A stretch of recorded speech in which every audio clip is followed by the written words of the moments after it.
Oh my goodness. Isn't it a wonderful evening? I tell you, it is January 8th, Monday, January 8th, and this is the Marcia Week Show.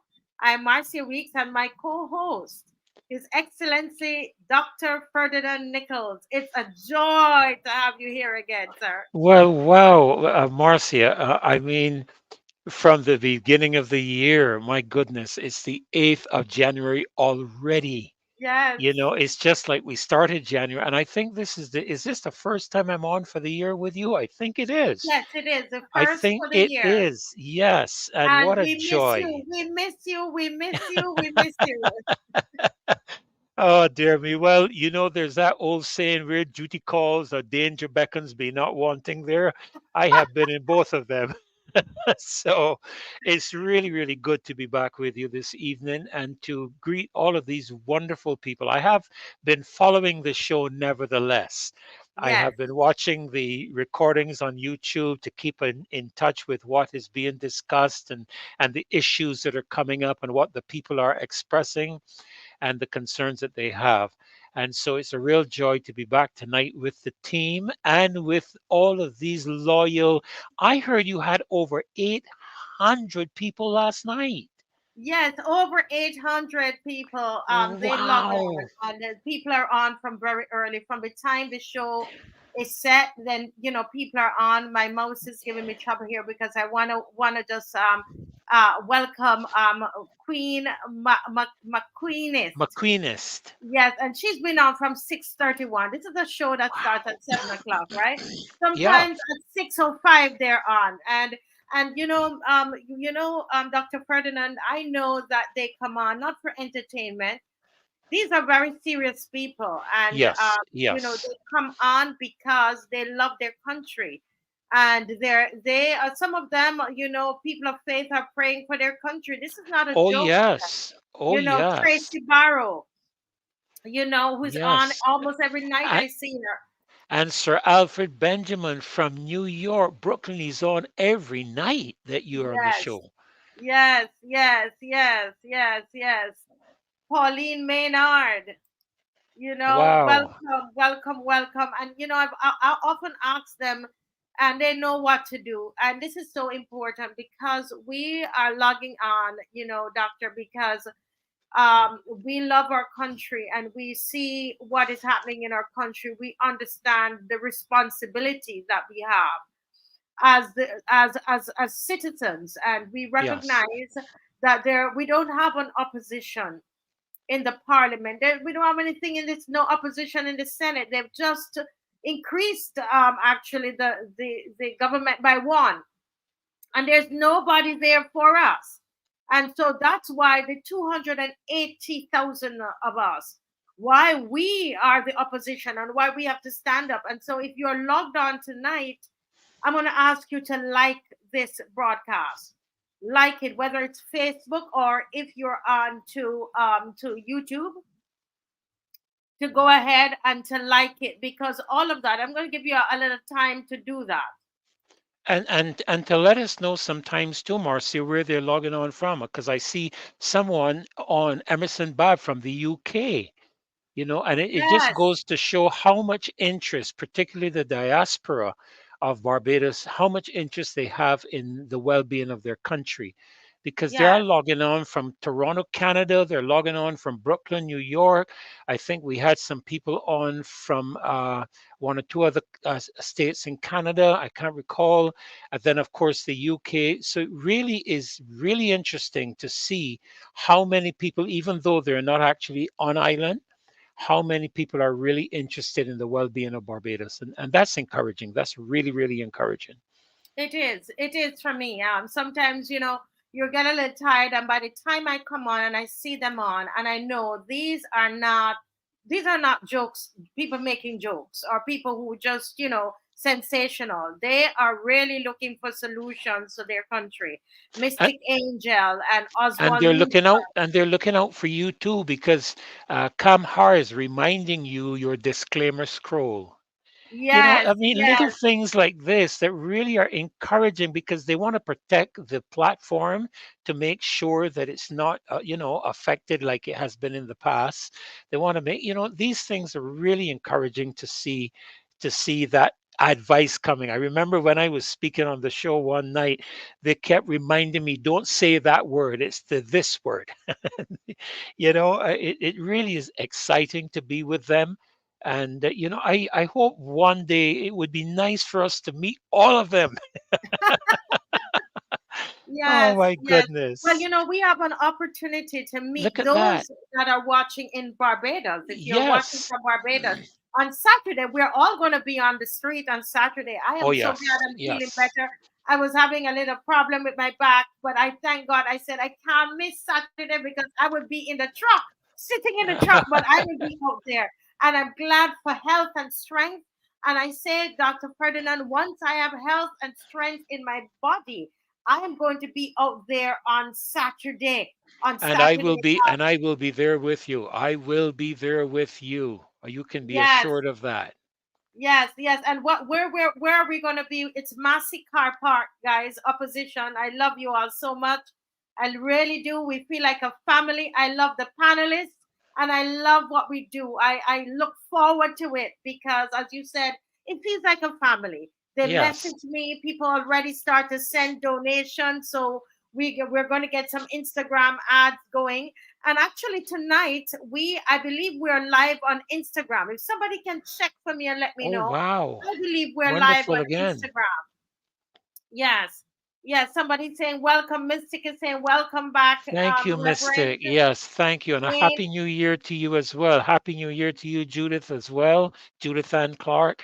I don't think I had the chance to say happy new year in the new year. I think I said happy new year in the old year, but I am getting the chance to say happy new year to all of you. My goodness, it's been such an honor to be able to co-host with Marcia and to share with Marcia on the Marcia Week show and with Caswell and Kimar and all of the other guests, all of who really have the nation of Barbados at heart. And that's what brings us to this show. It's certainly what brought me to the show. And it's because I'm concerned about what's happening in my country. I'm concerned about the lack of transparency, accountability, and most importantly, Marcia, the credibility. When a person demands something of you that they themselves are not prepared to give, I think the term for that is hypocrisy. Yes. I think that's the term for it. And I really did not listen to the Prime Minister's address because I knew exactly what she was going to say, and I have not been disappointed because she has not at any point in time taken responsibility for the failures of any of her cabinet members. And she has not conceded any errors in the process. And when a person is that arrogant, sooner or later you're going to be brought down. Yeah. And as you're speaking about that, and I'm watching the numbers of people, the numbers are growing. That's why they come on, because they know something is wrong. Yes, yes. Barbadians are very intelligent Oh, people, yes, they and are. They and they are. know, we know that something is wrong. The challenge is that we don't have anybody to represent us. Correct. Correct. Reverend, when there is, when if this was a normal scenario where we had an opposition in parliament, all of this, now they're gonna have their parliament today, Tuesday. This would be in the newspaper. There would be back and forth in parliament over it. And I think that is what the people who come on the show understand. They understand that they must continue to be a force to be reckoned with. Excuse me. They understand their voices must constantly be heard, because it cannot be heard in the parliament. We don't have that kind of representation. Of course, we had Mr. Ralph Thorne, which we were so happy for, that he was speaking up. And I often say, excuse me, it's not that people are saying that, Ralph needs to leave his party. What we're saying is that of all the 30 of you in there, it's impossible that all 30 of you are saying the same thing. when there's so on the street, there is just a varying opinions on the street. We're saying let the 30 of you represent what's happening in Barbados. Let's have a debate. Let's have a healthy debate about the issues, because that's how you're going to get the right, the good things, so the country will flow to the top because of the debate, Reverend. Well, the thing about it is that what is an annoyance, if you want to call it that, to me, is the disingenuous manner in which I find our leadership is treating to the concerns of persons. I heard you make a statement in one of the presentations that you were on, that we are not here against anybody. We are here for Barbados. That is what we are here for. And I was really encouraged when I heard that, because very often opposition is just simply seen as being against what is being proposed. But that's not why we're here. We are here because we are uncomfortable. We are not happy with the direction our country is going in. We are not comfortable or happy with the lack of transparency. We are not comfortable or happy with the manner in which leadership is speaking to the people Mhm. of this nation. You have a minority government in power at the moment, and I don't think that can be debated. It's a minority government. It does not represent the majority of the people of the country. And when we became a republic, Marcia, the republic treats to the fact that it is by the people, for the people, of the people.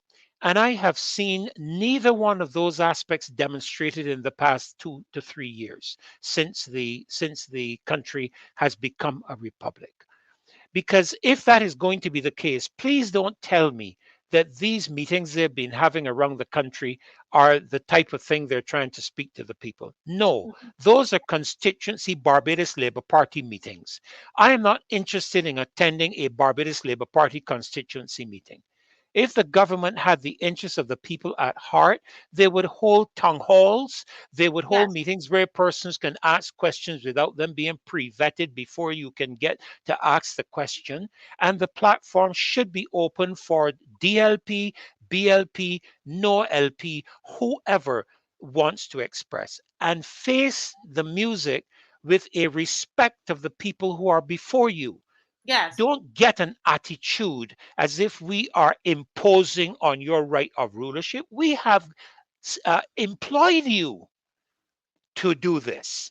You are obligated to give an account to the people. Don't get on with this attitude as though you are the lords and we are the servants. On the contrary, Marcia, we are the lords and they are the servants. And Correct. they seem not to be able to grasp that.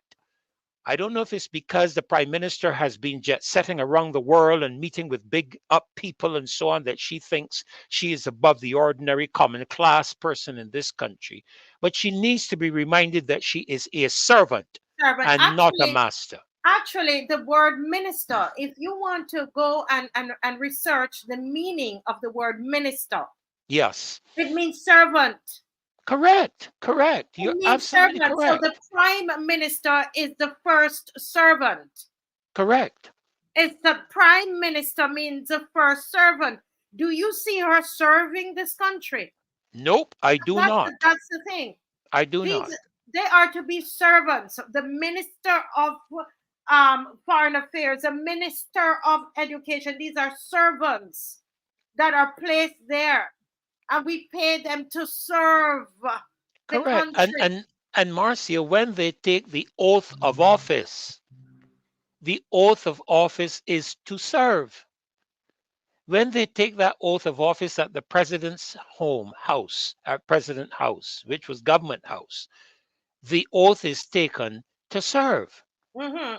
And to serve means that you ought to be listening to the masters and what the masters want, what the people do not want, what the people are concerned about. And you should be responding to them in a respectful manner, not in the attitude that I see. And I am hoping that the media carried it in error when it says about Mia saying the case is closed. The case is not closed. The people have not closed the case. Exactly. You as the prime minister may think you have the authority to shut the case. No, you don't. It is the people who have the authority to shut the case, and we haven't closed it because we have a recording which I understand you have played. And Mhm. if that recording, and I don't think it has been doctored, I don't think it has been in any way affected, but Santia in that recording committed the Barbados Labour Party on coming to office to establish integrity legislation without delay. We are now, what? This is now the second term, 4 or 5 years into their administration. And you're going to tell me that we have not yet had integrity legislation?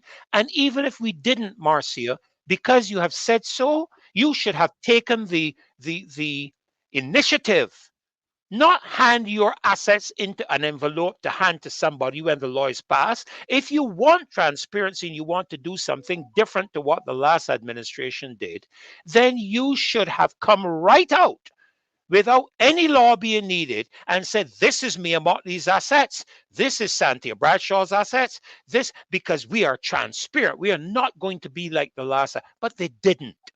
Mhm. They did not do that. And to this day, nobody knows what they had going into office. And if they were to demit office tomorrow, nobody would know the difference. So please don't come to me now to talk to me about integrity and about corruption and all the rest of it, because you committed yourself publicly in a public meeting. You Yes. spoke about the fact that the last administration did, and we are going to do it, and we are going to be, but you have not been transparent. Actually, I do have the video here, and we played it on the show, but I'm going to play it again here Yes, and I for think us people for need to us be this evening. reminded from You time to know, time. I just do a think so. reminder because Yeah.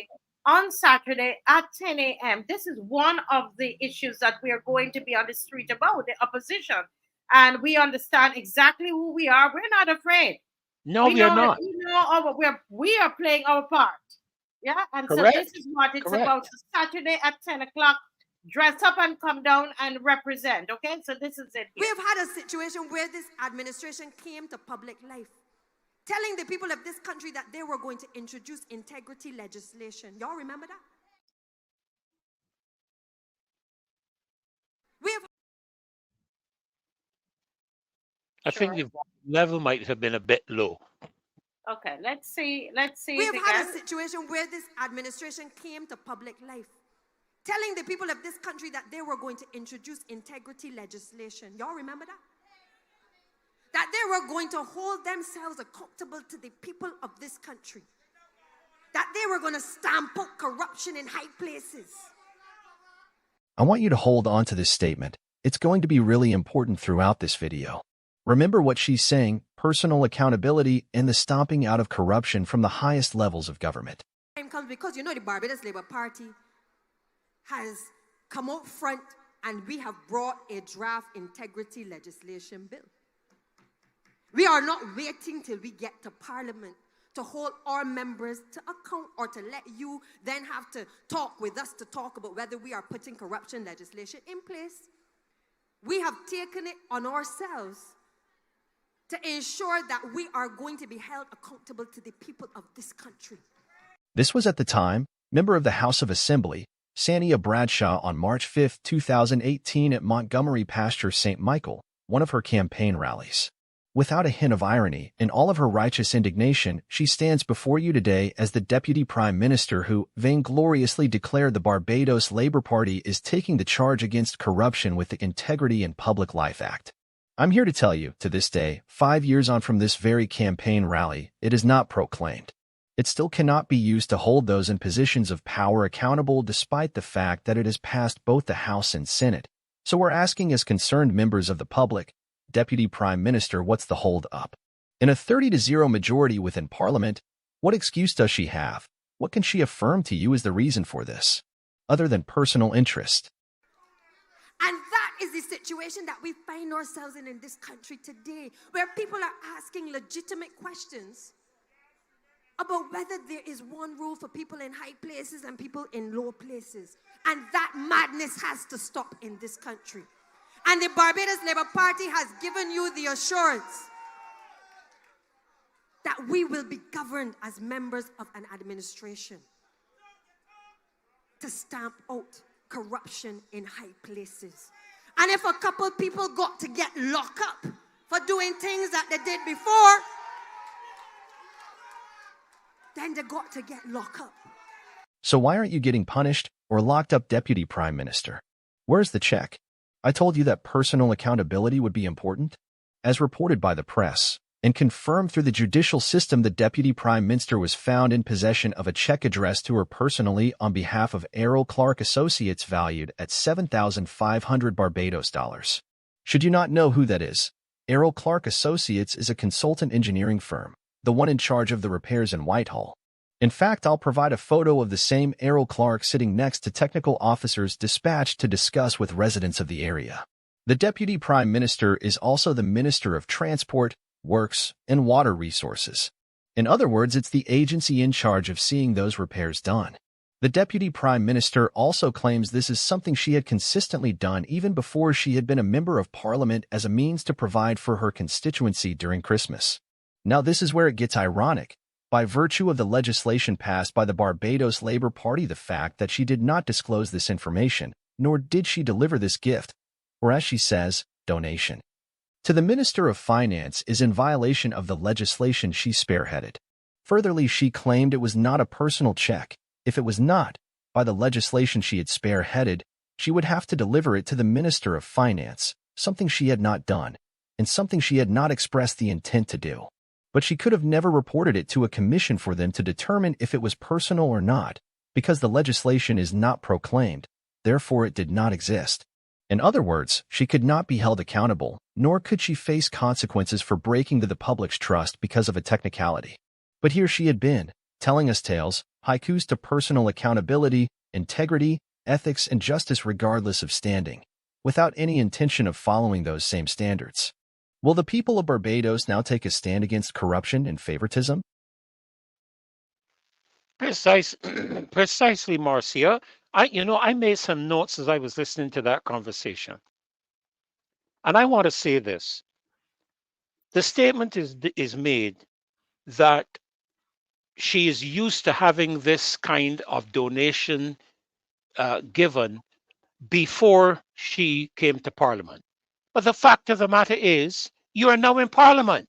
You are now going to be held to a different level of accountability before you were brought to Parliament. Now you are in public life, legally positioned in Parliament. So you are now accountable to the people of Barbados officially.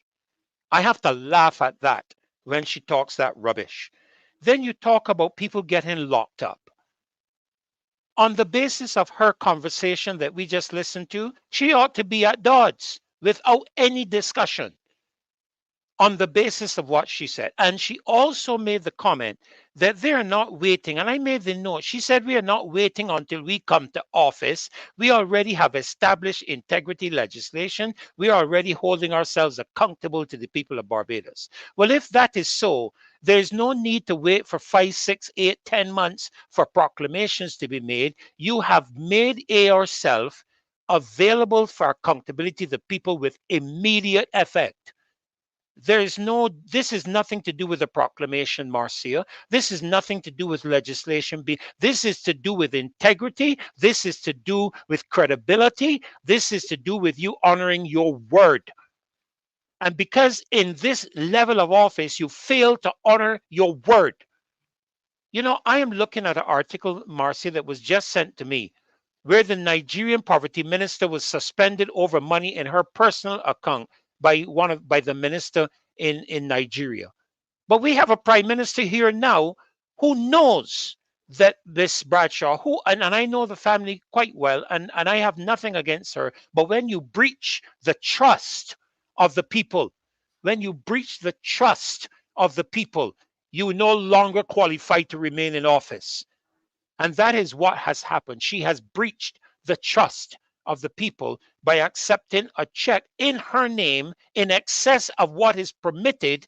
And the legislation, from my understanding, requires her to reveal it forthwith to the Minister of Finance. Did she do so? No. And on that basis alone, we should not even be having this discussion, Madam Prime Minister. You should have called for the immediate resignation because she has breached the trust of the people of this country. This is not a debatable matter. She talked about two different levels of justice. She is demonstrating to the people. The Prime Minister is currently demonstrating to the people the two different levels of justice. You have a young lady who is coming through the airport carrying drugs, the daughter of a member of parliament, who is currently incarcerated. But we have a minister, deputy prime minister, who is not incarcerated, who has breached the law. And because the law is not proclaimed, you haven't breached it. You breached the law of the trust of the people of Barbados. And we can go on and on and on. She says this madness has to stop. And the people who are the loyal opposition are saying on Saturday, yes, this madness has to stop. This madness of demanding people to take a digital ID that the whole world is warning us against taking. And you are demanding it of your people at the end of this month. You are a prime minister who does not care for your people because you're not interested in what your people have to say. And on that basis alone, you should resign. If you cannot take the heat, stay out of the kitchen, is what my mother used to tell me. And let me close finally by saying, she said I just want to make sure I get it. People have to be locked up. Yes, I dealt with that. So the fact that she used to do this, and I looked at the article that Peter Wickham, that was posted in the newspaper with Peter Wickham speaking to the matter. And Peter is saying this is done all the time, in campaign elections and so forth. But you are to declare. I ran a campaign, Marcia, and I had to declare every single cent I received and every single cent that was spent. And if I had made it into Parliament, the demands on me would be different than it is tonight. And that is where we have a problem. What we are saying to all of these ministers in government and all of the parliamentarians is that by virtue of the fact that you are in Parliament, you are being held to a higher level of accountability than anyone else in this country. And on that basis alone, not on the proclamation of a law, on that basis alone, you should step down. Yeah. You have no. Yes, Dr. Ferdinand, somehow, I don't know if it is my audio, but towards the end there, we were getting a little crackling on the audio. But it could have been the rainfall, and the rain has started to pour here. You might have been hearing that. Okay. Yes. But well said, and the people are saying, speak your truth, Reverend. Let me take the time to welcome these two wonderful gentlemen. Happy New Year as well, because this is the first time I'm on the show with Kimar and Caswell. So Happy New Year to you both. Happy New Year to you too, and to yours. Thank you so very much. Thank you so very much. Thank you. Too, Same to you. Yes. It's good to see both of you. Good to see both of you tonight, and we have our, we have the opposition, the other members of the opposition, because we are just members too. We make up the 280,000 people who live here, and so we are just members of the opposition, just as everybody else is, and we have coming up this Saturday, Mar and as well, 10 a.m. We're going to be at Massey Car Park, and we have three main issues that we are talking about. Is CHEQUE-MATE. We're dealing with CHEQUE-MATE. We're dealing with the mandatory ID, which they had no problems in declaring this. They are proclaiming this law, but this isn't proclaimed, and we are, they're saying that when January 31st comes, that everybody has to have that ID. So we need everybody to get out there. We have 415 persons on right now.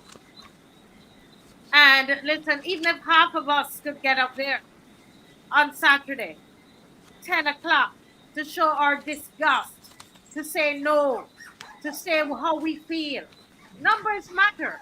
Numbers matter to every politician. Numbers matter. Yes. So that's something Lynette would speak a lot of when she was on the show. Right. So everything is about to change in Barbados. January 13th at 10 a.m. Saturday, where everybody come out, come out, come out, come out. Massey Car Park, right? And we are dealing with the check gate. We're dealing with the ID. All right. And we definitely need you to be out. We're also asking the Prime Minister, to declare how does she really plan to govern this country. Are you going to do it remotely? And I'm hoping that we have Miss Mrs. Rose Corbin back on tonight, because I believe that she's going to be able to deal with it. And as you see the poster here, right hot off the press, they did it today. Barbados Uh, accept a digital prime minister. If you look at the face of the prime minister, look, you see that line in between is like two persons, right? We march for present and accountable leadership, no online or virtual governance, responsive solutions. Okay? And that's what we are marching for. And we are saying no to online or virtual governance. That's not what those people who voted, that's not what you voted for. Yeah, that's not what we expect. Yeah. And today, Caswell sent me a poster, a picture of a poster, which I'm hoping to get up, which says that if it looks like a duck and it quacks like a duck, and then it had the face of the 20 p.m. yes, and there it the is. There body it of the is. duck. Well, I sent that to my graphic artist just for her to have a laugh. The next thing I look, I see she sent this back to me, and it is so hilarious. So this is your inspiration here, Mr. Franklin. This is coming from you, I think. Uh, You're muted. You're muted. You have to also thank CG. She's a good CG. artist, you know. Yeah. And I Is he, also sent I also sent one where I made a donation to her too. I'm gonna you try made to get those up you tonight. made a donation to the deputy prime minister. Well, I made a check out. I know she's gonna catch You it. will see the check later. You will see the check later tonight. The check will be on here later. Uh, I mean, we are laughing. Somebody write quack quack quack. We're laughing, but it's a very serious matter. All right. So yes, it is. Yes, it we're is. gonna have posters, right, Mr. Franklin, placards with this stuff on it, right? Yes, definitely. Yeah. And you will see an actual poster a little later when we get a chance to put them up. But let me greet Kimar properly. Kimar, Hi, hi, good night, good night. good night, sir. Good night. Good night to you. What's on your mind? We haven't seen you since this shuffle. We had a shuffle, and not a scuffle, not a scuffle. We weren't scuffling. It wasn't a scuffle. It was a shuffle. And the big thing though is how does this benefit Barbados? It's not to come on here and to criticize this, but to look to see, for example, you now have Sandra Husbands, who is now she's a minister in the Ministry of Education. These titles are over my head. I can't be bothered with them. But it seems like she's now working with the Ministry of Education, and we're hoping that that will be something for the better for education, because it needs it. It's a pity that they didn't fire the Minister of Education, but they sent somebody else over there. I don't know what the plan is, right? The mar- But that's the problem, Marcia. Nobody gets sanctioned. Nobody gets fired. Nobody gets chastised. They get promoted. They get a different job. So it would appear to me that if you want to get promoted in this government, mess up and screw up your matters, and you'll be fine. Well, apart from the ambassador, The ambassador is looking about cricket. I don't know if that's a promotion, but oh, Caswell, you were going to say something, and then over to Kimar. You know, I laugh at it, right? But it is very serious what this Barbados Labour Party administration, led by Memoli, is doing to this country. It is making us look like a banana republic, you know, and it is embarrassing. Excuse me, just to get a little. That's okay. I'm sipping mine too to keep my throat moist. That's fine. It's embarrassing that you see we are not dealing with a situation where we had radio fusion and it was a word service and only if you had the radio you can see you can hear what's going on. This thing goes all over the world. And we might be the laughing stock of this place though. You know, people don't realize it, you know, but this is not only a local thing. And if people decide that they're going to behave stupidly, you got to remember it always is on the internet. No matter if you delete it, somebody will still be able to find it somewhere and bring it back. That's one which is why I laugh at these political alchemists. I mean scientists, because they really can't be scientists when they come up with the kind of stupidness that you hear them talking about, or other people do it. Now let me see something. People kill people in Barbados all the time. Your defense cannot be, why do people kill people all the time and then get catch? That is not an excuse. Breaking the law, and because people break it consistently, that doesn't mean that you should break it too. As a minister, you should uphold it. And as a minister who got on the platform and talk about integrity, and this boy should get locked up, they should get locked up. Remember, she was jumping up and getting really animated and thing. I never saw her so animated before. But apparently, this group feels that the law does not apply to them. It is a type of arrogance that is not becoming. You feel that you can get away with anything because you have control. And I was watching, I was warning people, nobody would listen. You remember when they brought in their own man, old man, because he was too old for the job of Chief of Staff of the Barbados Defense Force. So what they did, they went to Parliament and changed the age so that the current Chief of Staff could hold office. That was a warning to business and business and listening. So now you have the defense force on your side. You had a person who sued the government because they were not promoted. The High Court said you're wrong. The Court of Appeal said you're wrong. Then they went to CCJ. And then when it got to the CCJ, when the case was about to start, the government lawyer told the judges, don't bother, we can settle. And pay them a bundle of money and then make one of them commissioner. You see what's happening? Yeah. Everywhere you go, you're making sure your people are there. So what some of these people should do is exercise the integrity that should come with the job. When they see something going wrong, they should start investigating and bring charges, and to show that I ain't just a yard fowl put in place. Because right now, this check was in the police hands. Yeah. The police must know what the law is. And the police must know. And even if they don't know now, somebody would have told them, because somebody would have sent the Marcy Week show to them. Because they're looking to lock up me and see if we say something wrong. So they want to, I can tell you, 10 lawyers pouring over this program to see where we slip up, because they want to sue us. The police got their people, they know.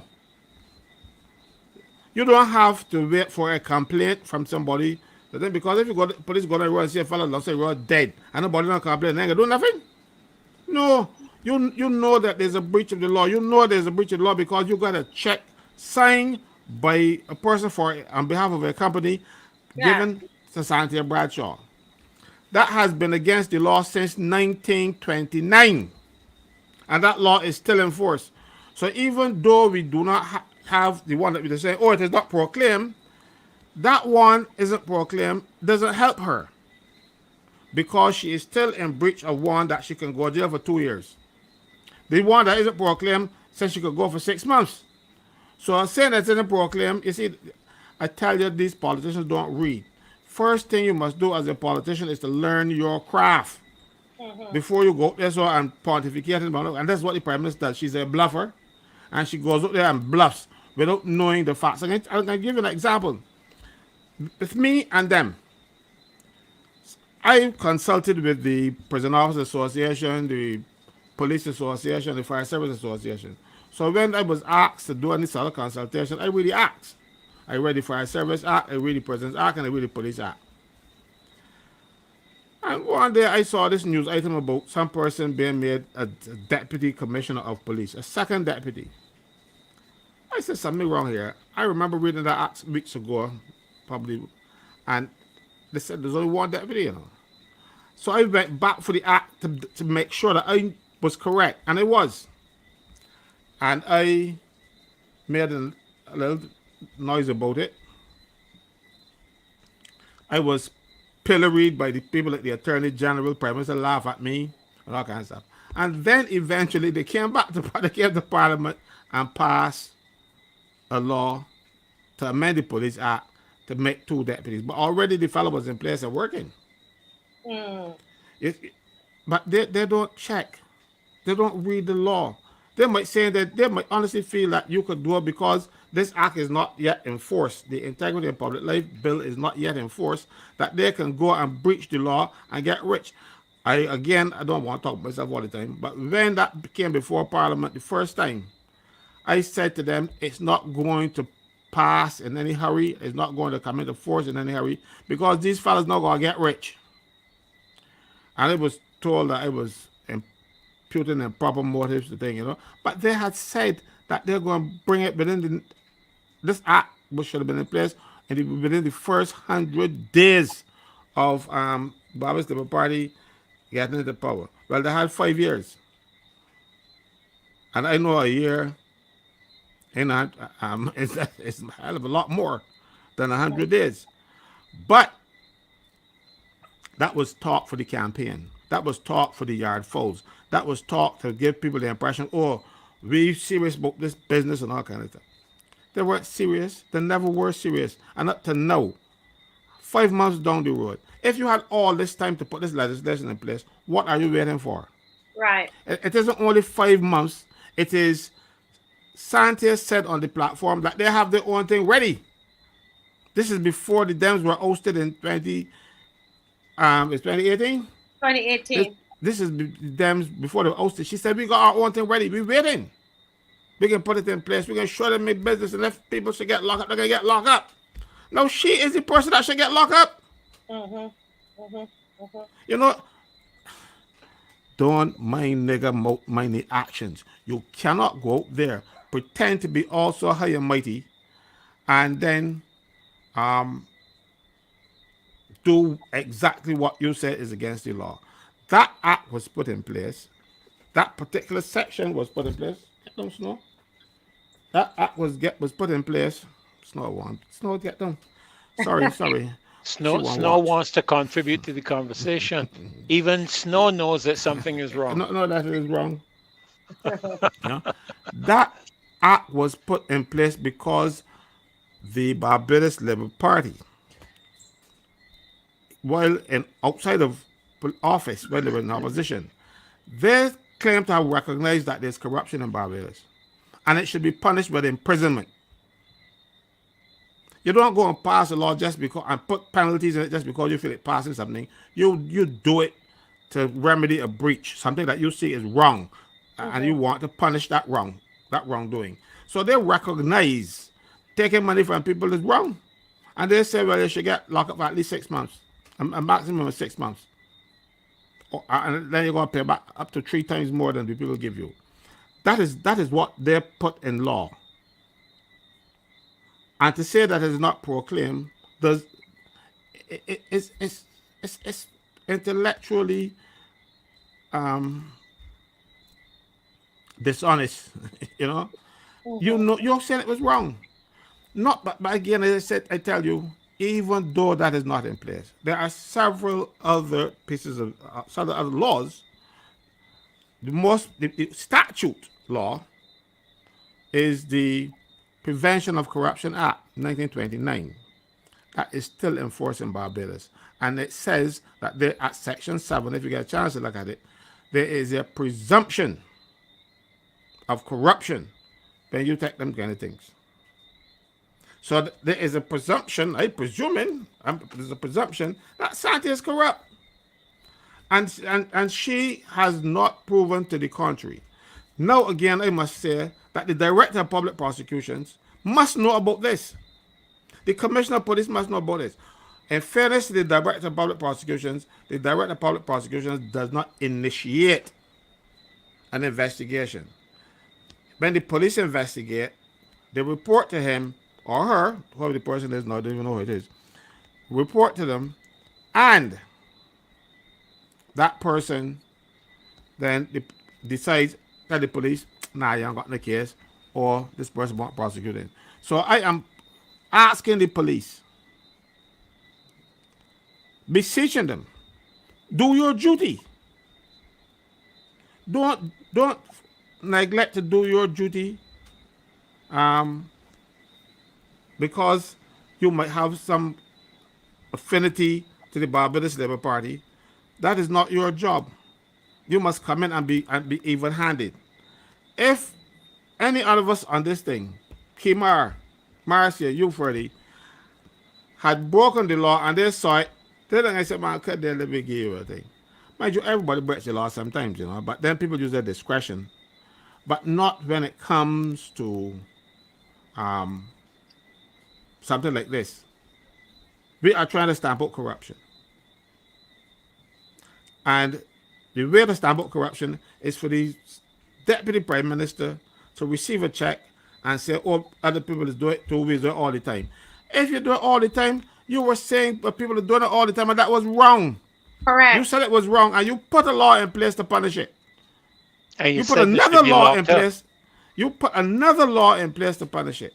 You thought it was so wrong that you had one and you already put another one. So, what example is she setting? The example that she should have set was, look, when you do the wrong thing, you take your licks. I don't take my clothes. I ain't closing it. And neither am I.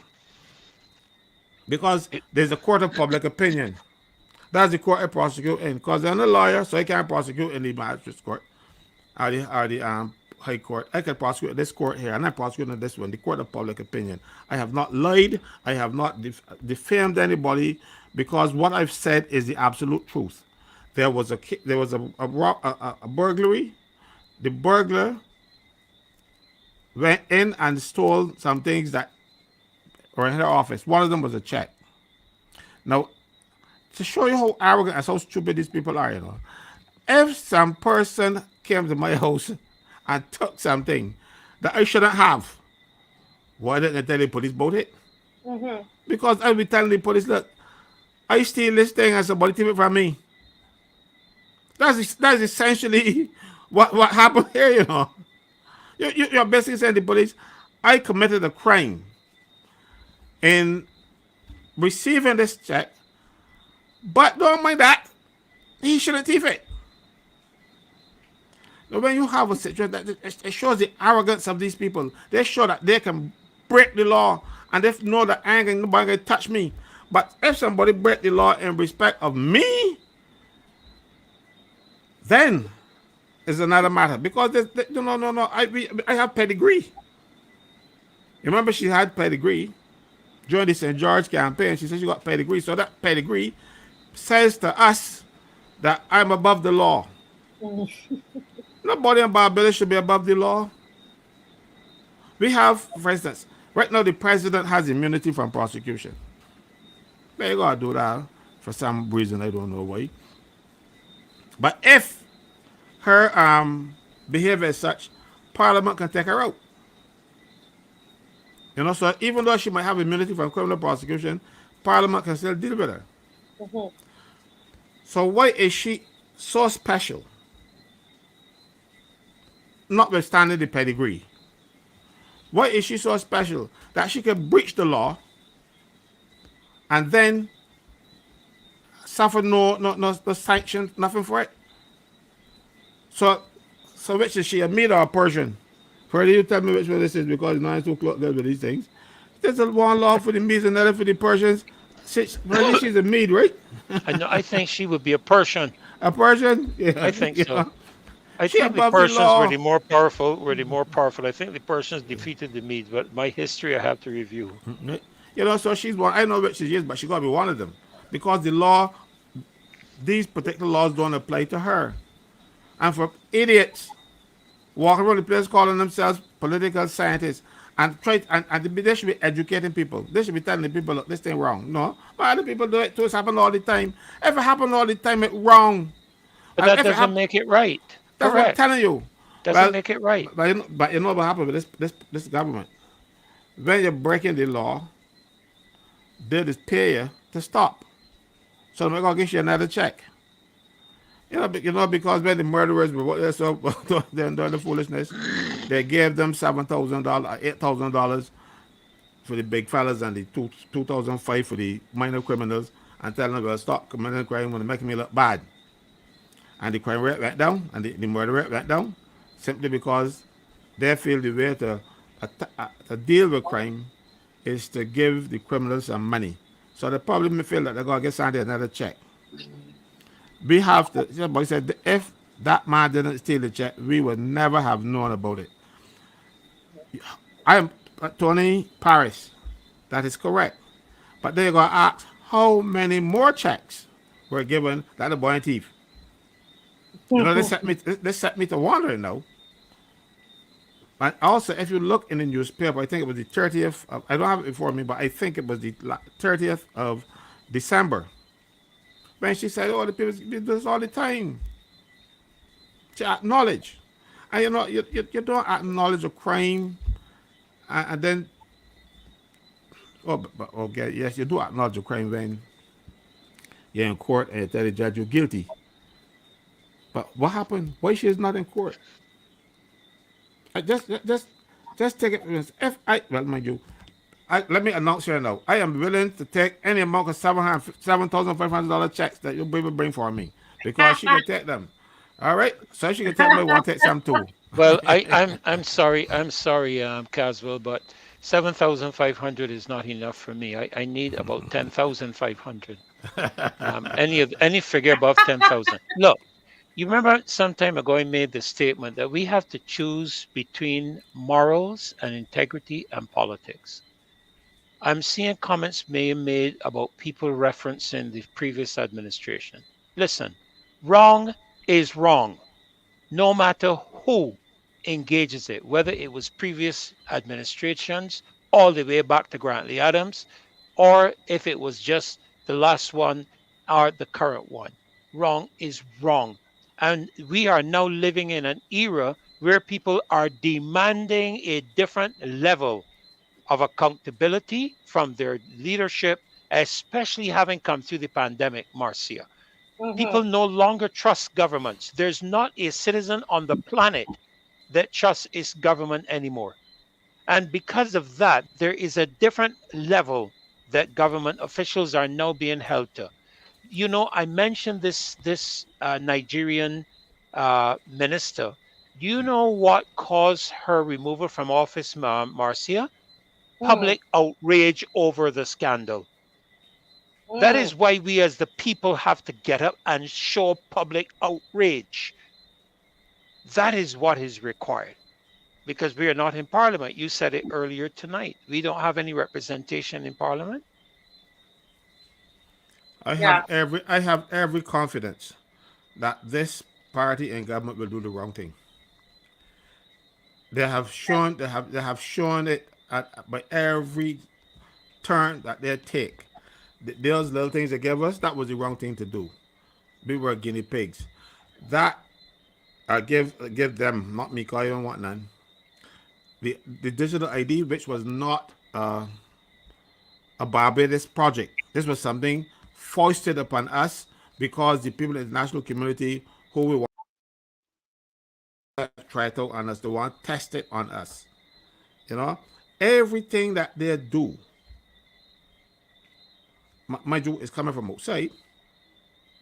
And then all of a sudden, but I can want Kimar to speak on this because this is here and I ain't going to touch it much. But all of a sudden, though, we borrowing as much as we can and be borrowing. Can't pay back because we are not making the kind of money to service these loans. I've been borrowing money to pay money. We borrowing money to pay loans, and we haven't had a downgrade since they came out of office. You know, but the last administration, but not the last because the last was I talk about Frandel's administration. They had so much debt, and they were getting downgraded every week. I don't know if it was a conspiracy because Frandl didn't want to get nobody in Barbados involved with this LGBT thing. So it was a conspiracy, an international conspiracy to take out Frandl because, thank God, he stood up to them and he didn't want those fairies around here. So, but we have a champion for them. So, everything that we are doing that is wrong, they justify. And supporting because this stupidity that we're telling men that he could just decide he want to be a woman. I actually got a video from somebody that they are actually lopped off his male organ and punch a hole and fashion something there for him, and he was so happy, boy. You know, Caswell, that is just it's utter craziness. But no, they had it on the film when they were taking off the badges and things, and he was so happy. The man needed help. Mental illness. It's a mental illness. Yeah, mental illness. You know, because our government is not speaking out against that, they can go and board as much as they like. They can do whatever they like. But I believe, I don't know, Frandl will have to speak to it. But I believe because he was not willing to sacrifice the morals. Mind you, Santia spoke out about our culture, you know. Things that breach our culture. Remember the time when she jumped out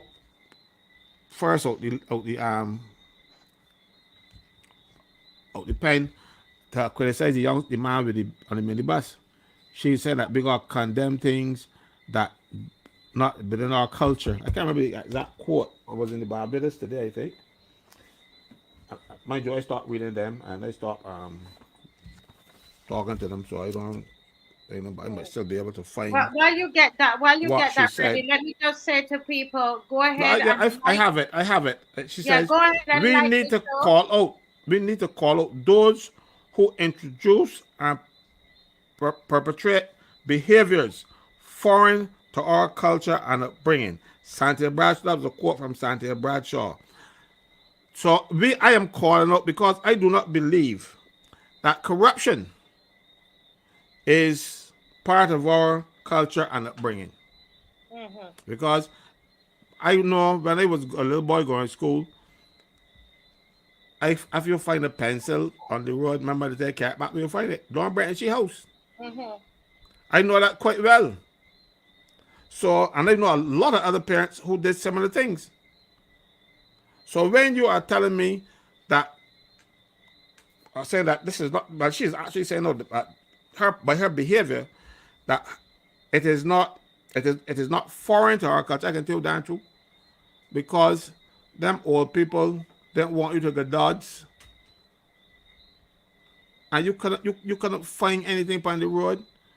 My uncle gave me 50 cents. They go home with a 50 cent piece. And my mother wanted, first time my mother, where you get that from? I had to invoke my Uncle Granville name, but first 50 cent piece I ever had. And my mother wanted where you get it from. Now, 50 cents was a lot of money in those days. But that was foreign to our culture, to go and carry things and go and do the wrong thing. So if she know it is foreign to our culture and our bringing, for the man in the bus, this is also foreign to our culture. I'm going to use her words Yes, to and to deal prosecute with it. her.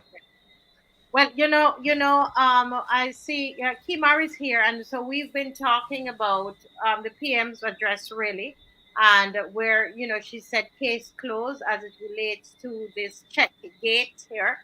And the people are saying the case is not closed, and that's why we're coming out on Saturday at 10 o'clock. Massacre Park. We will have placards will be available for you. We're going to show you some of the placards here tonight before we go. But we're coming out, we're going to be out on the road Saturday at 10 o'clock, right? But there was also a reshuffling of the cabinet that occurred. And I don't know, I'm going to ask Kimar, what are your thoughts on the reshuffling of the cabinet, Kimar? Yeah, Kazo, why you laughing? No, I was smiling, but I was saying, but I was laughing. I was. yeah, I think we both laughing. uh, reorganizing the chairs on the deck of the Titanic. That's all about, Well, you, That was you much mean way it? at the time. You mean the Titanic is sinking ship? We're in the furniture on the Titanic. Yeah. Well, good night to the loyal opposition once more. Happy to be here. I was listening quite keenly to the contributions made earlier on the Deputy Prime Minister receiving a check. Uh, I heard what the Prime Minister said, but why are we surprised? Why are we surprised? Right? Um, Partly the cabinet reshuffle essentially, though, it subtly fired Santia. I don't think we realized because before the cabinet reshuffle, Santia was the Minister of Public Works and Water Water Resources. resources. I know Santia is only the Minister of Public Works, and the Prime Minister is the Minister of Water Resources. So what does that say to you, right? We have an entire cabinet of 29 other people, but 28. Santia, the Prime Minister, and 28 others. So you look past all 28 of them to put the Water Resources Ministry into the Office of Prime Ministership. Right? We had the first Minister of Water Resources, Abrahams. Right?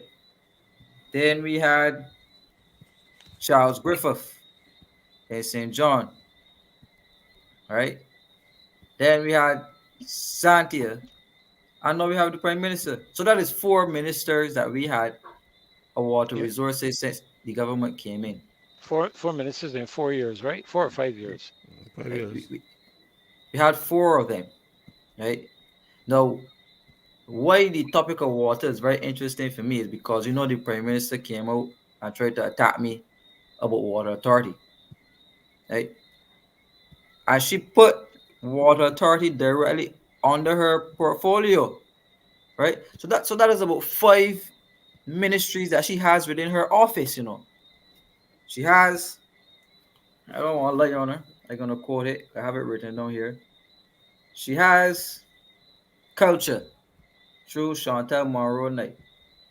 She has the Ministry of Planning and Development, and Duguid is the minister for that, right? She has the Ministry of Economic Affairs and Finance. That is three, No, that's right? four. Economic affairs is one ministry, and finance is Yes, the next. right. That is four. I know she has the Ministry of Water Resources, so that is five, right? So she's She, putting all, she has defense and security. You weren't yeah, okay yet? defense and I listen. security, I waiting. She has the public service, Ministry of and Public public Seven. Service. service. You know, you, So that's seven. there's a lot more, but I don't have the Gazette in front of me now. So we'll go over the seven again. Go over the seven. Right. All right. As we speak, I'm gonna write down right here in the comment section that we think. Right. She Yeah. has culture. Right. Culture. Yeah. She Finance. has finance. Mm-hmm. She has economic affairs. She has water resources. She has the public service, and now she has national security. Oh wow. Right? Wow. And also, just can I add, I don't want to take up your time, but to add that, remember, she now has a new post with this somebody had me, the V something country, V20. A Sherpa. No, No, no, no, the Sherpa, Liz is the Liz. Sherpa. Liz is the Sherpa. She is the chairperson. Shake my head. Right? Yeah, go ahead. She And said that's she, why she the said she country. has a new she said she has a new ministry of climate resilience or something or the other. Yes, I'm going to Uh, tell you the name very soon. Go ahead. I'll soon put it right? up. So that is about 8 or 9 ministries alone in the office of just the prime minister, right? Okay, then. So what does that automatically say for your members of parliament if you have to have everything in your office, right? So that's by and large a big problem. One of the fundamental problems about dictatorship. When you try to concentrate all of the important ministries within your office, right? What they did in terms of making Santia both the Minister of Water Resources and the Ministry of Public Works and Deputy Prime Minister was to all concentrate the power within one space, which essentially all of the road work planning goes hand in hand with all of the water works planning as well, because most of our water tables are under the road. All of our pipes are under the road. So then the government puts along a fresh, brand new Barber Green Road, up comes Water Authority and they dig it up. And they leave it like that, they do not put it back properly. They leave the road dug up and it gets worse and it continues to deteriorate, right? But that is not the fundamental point here. The fundamental point is you see strategically how the Prime Minister has been concentrating power in the people who support her, like Yes, Santia, right? And staffing her office. God, don't forget the office of Prime Minister and Deputy Prime Minister is almost like one, right? So you see strategically she's putting all of these people around her and concentrating power that she can do with that what she has to do with minimal pushback, right? So don't give the Ministry of Water Resources to somebody else in the cabinet who deserves. Well, I won't say they deserve, but give somebody else opportunity in cabinet. She put it in her office, right? The next thing, you put back Marsha Cattle in the cabinet. No investigation has been done surrounding the allegations about Marsha Cattle and that ambulance, you know, because there was alleged corruption happening at the hospital, as part of the reasons as to why Marsha Cattle was removed in the first place. right. These Right? are all allegations, right? There was allegations about financial corruption, and Okay. because you had somebody who was, I think it was the deputy chairman or chairman of the hospital, Yeah. who was married to the person in question, and then you're hearing things about money being pilfered to the hospital, corruption. I know she's back in the cabinet of Barbados without any explanation. Same thing Right? happened with a previous minister of housing and lands, where the Right? husband was involved. Right? The A lot I of am allegations. getting to that. Yeah. I Yeah. am getting into that. Right? So that is what happened. So now Marsha Cattle, who's an economist by training, right? The Prime Minister took away the Ministry of Economic Affairs from an economist to give it to a lawyer or a person with a law degree, right? Because Chad Blackman has an LLB and a master's in international trade law, right? So you took it away from Marsha Cattle, the economist, right? because she probably fell out of grace with the prime minister. So she's now back into grace, and you took away the Ministry of Economic Affairs from the economist to give it over to the person with law degrees, right? So I'm just saying to the whole of Barbados is my disclaimer now. I will not accept any criticism for when I become Minister of Finance in Barbados about me not having an economics degree. Let me say it right now. And I will say right now that I will not take any criticism when I become the prime minister without having any degrees. Period. Because at least might have common sense. Let me say it right now. Caswell, what ministry you want?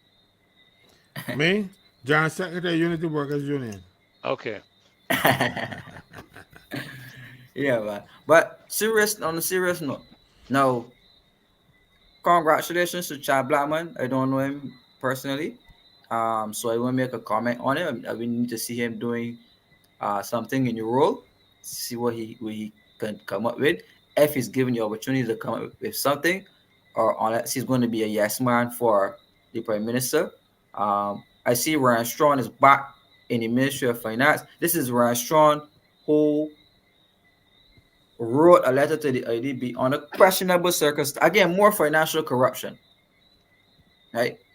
Ryan Strong has not answered to the people of Barbados about why his name was on a letter to the IDB seeking to borrow $200 million on the advice of a Jobs and Investment Committee that was headed by Ornafa and Chris Sinclair, right? Saying that a progress report from that committee is the advice that he used to go and borrow. The committee was not meeting. There's evidence that the committee was not meeting, right? But Ryan Strong could have borrowed $200 million in debt from the IDB on false documentation. Again, more financial corruption. He's still in the cabinet, right? Liz Thompson, right? Oh, there. Let's not forget the Greenland landfills, right? Mm-hmm. Let's not forget the golden showers, right? Let's not forget all of the alleged corrupt things that Liz Thompson did while she was a minister in this country of environment. She's now back in the cabinet. Well, she's not in the cabinet, but I always call it casual a Sherpa. She's She's a a Sherpa. Sherpa. Yes, she's Sherpa, assisting the right? prime minister in her duties. With this, where she's going to be the V20 chairperson, Yeah. and so This is Liz Thompson, yeah. right. So this is Liz Thompson, who could give her mouth a lot of liberty and say some very nasty and disparaging things about people on the political platform. Let's not forget what she said about Verla de Pizzi, that Correct. she could get a boat and go back to Africa and say she win a seat down there. Liz Thompson should not be in no position back in the political affairs of Barbados. Liz Thompson needs to be in retirement, right? But it shows how weak the elected members of parliament in this country are, that you have to be bringing people like Liz Thompson from the political dead to be coming back to suck off the nipples of the taxpayer dollars in Barbados. She was put as some ambassador plenipotentiary in this country previously. She was the deputy president of the Senate, right? She's given all of these high profile roles in Barbados, right? So these type of political failures, as Freddie said, need not be rewarded. I am not sparing anybody tonight. Liz Thompson needs retirement, right? You have so many. Don't forget, she was what you call the COVID representative. What does Liz Thompson know about health and she's on there telling people your mother died or your father died, and she's on there. My condolences to you, right? Making a mockery of the people, right? Her behavior is so disgusting, right? And I was absolutely appalled that the prime minister of this country could bring her on TV during one of the most destructive times on the earth during COVID, for her to gather and make a mockery out of Barbadians. Okay?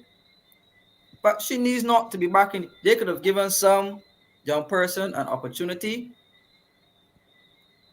They could have given some young person an opportunity to come to try to make a name for themselves, right? But no. But again, the fundamental point is the weakness Mhm. in the members elected, right?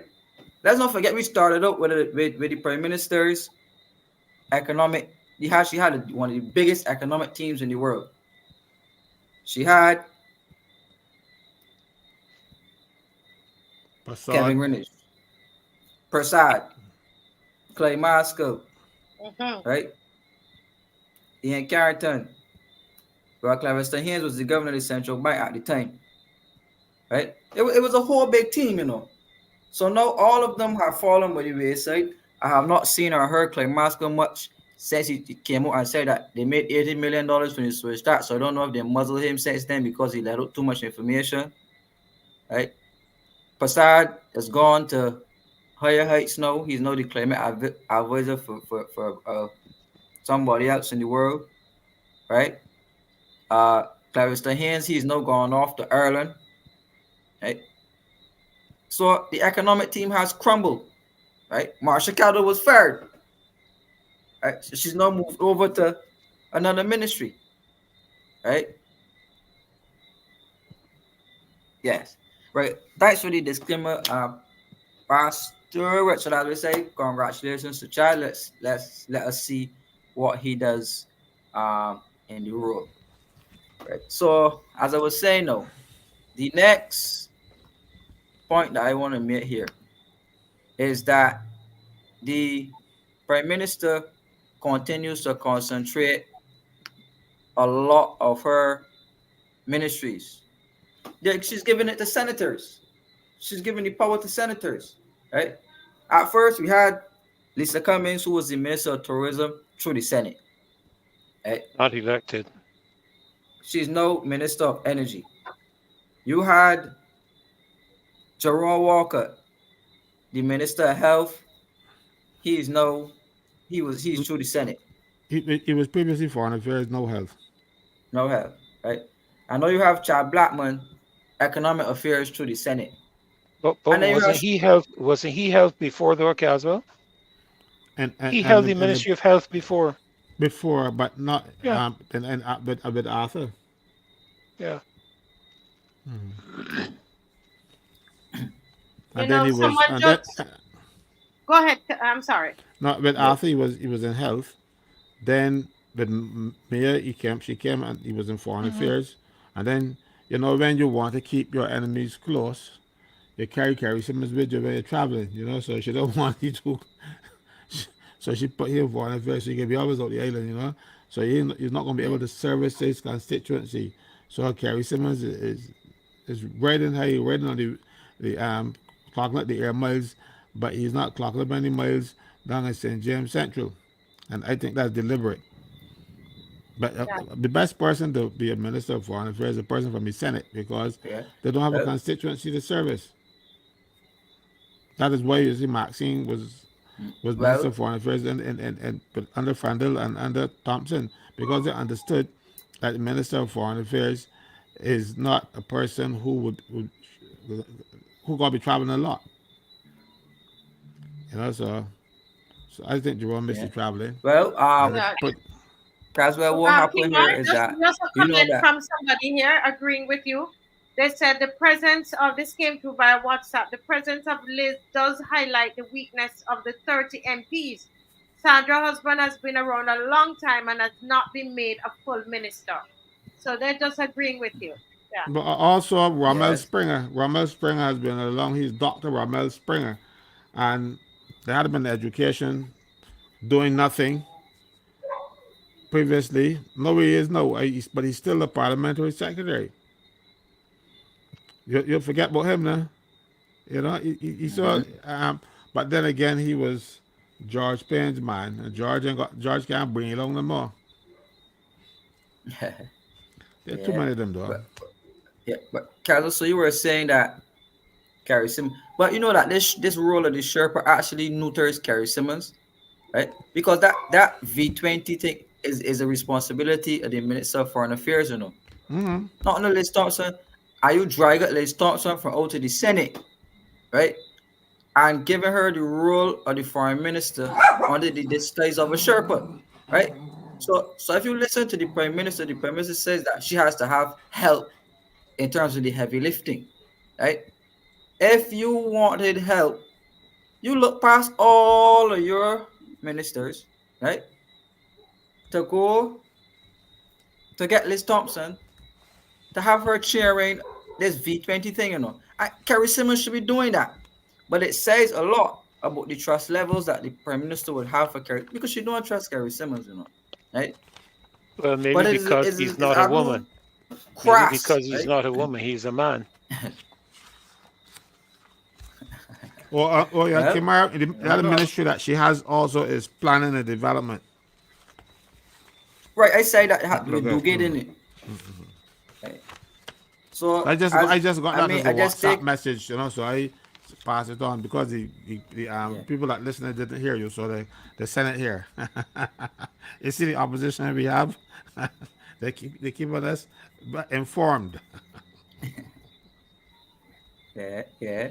Well, as Marcy, I take in one of your Jamaican sayings now. It's an absolute crisis, man, to bring Liz Fair Thompson crosses. from the Senate,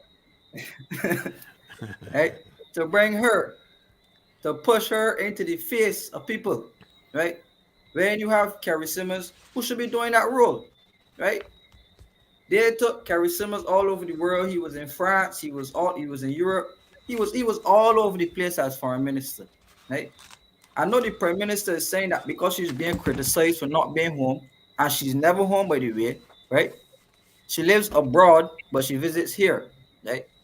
So she's finding it easy for Liz Thompson to abscond her local duties, to be out there with her, to be out there flying around with her, right? So She trust won't and cook me. believe.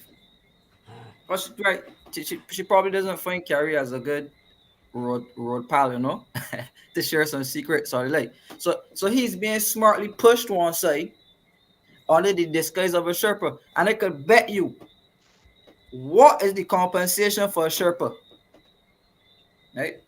They didn't come out and say that, but I could bet you that a Sherpa is going to be paid at the level of one of those senior ministers. Right? I want to jump in here, Kimara, if you don't mind. The president's salary is stated in law. The prime minister's salary is stated with law. Every judge salary, you can go and pick up the official gazette, you can see it. Every cook at the hospital, every maid, every permanent secretary, everybody is settled in law. Now we have a situation where the prime minister decides that she is going to pay people a whole bunch of money, but like it is hers. Pay people a whole bunch of money, and there is nothing settled anywhere in any law. She can pick up her friends, give Jessica $8,000, 8,500 for plaiting she hair, and then when she wants to sit down and get plait, she change Jessica into something else and get she 12,500 now, and call the chief of something protocol in the prime minister's office. Again, it didn't exist. We have a chief of protocol already, but the prime minister, this again, this is abuse of power. Taking that money and all kind of consultants over the place. Gabby gets $8,000 a month for writing upon a long big blog when they come defending me. All kind of crass nonsense going on in this place. But look, I angry, so let me stop. Yeah. It is madness. This is not her money. If it is her money, we can't get. She don't spend it like this.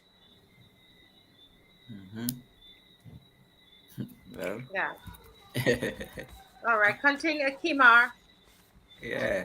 Right. So you're saying the absolute wastage, right? Because the salaries of cabinet was $4 million a year before this reshuffle. right? $4 million a year. I have not received the calculations yet for the salaries of the new cabinet. Yeah, they will come out eventually, but I could bet you it's going to be more than $4 million, right? Or is that $4 million right now? It should have been reduced. And some of these useless ministers who do nothing, because if you are the prime minister and you have seven of the biggest ministries concentrated in your office already, if you can remember, Mia said that she told the last one, the Stewart administration, that he has, someone she said 17 was too much. Yeah, that's five more than Barbados needs. And she said that most ministers should have 7 or 8.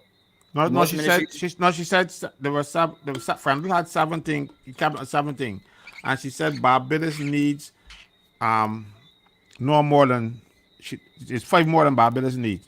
That would have been 12.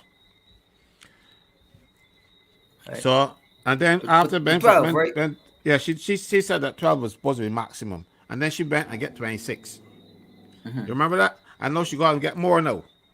She better put on another one because Chad is a minister, and the thing is, well, they got to give you something so that when you run in the St. Thomas, got to put in the St. Thomas, no catch out, nothing. You go in St. Thomas. It was Chad. Chad earmarked for St. Thomas. So the part, Gregory. Gregory's a nuisance. I didn't know it. So by the time we were finished with him on the show, I was in my kitchen the other day. I said, I haven't been hearing much about Gregory. I think we dealt with him on the show. Gregory, you got dealt with on the show. Go ahead, Kima. Thanks for letting me know, man. Right now, boy, you're not hearing Gregory. That he has a big wound and he's licking it. Well, I'm surprised that as a secretary of the BCA and as a senator, that they had to bring back knowledge from all overseas to make him the chairman of the World Cup. Right. They brought back Lynch from an ambassador's post to make him chairman of the World Cup. All right. How long does the World Cup last? The World Cup doesn't be for a year. 6 months. Right? There's a 6 months post. 6 months. So they took him down from a post such as being the ambassador to bring him back here to chair the World Cup. You have a minister of sports, Charles Griffith, right? So you demoted Charles and you pushed Charles in the back away from everything to bring a man from all in the United States to bring him back here to make him chairman. What was wrong with Charles? Charles doesn't work for his money anymore. Or that Charles could put somebody there. What I'm saying is that all the announcement about the World Cup did not come from the minister that deals with sports. It came from the prime minister, and this is what somebody has rightfully said, that right before our eyes we're seeing the making of a dictator.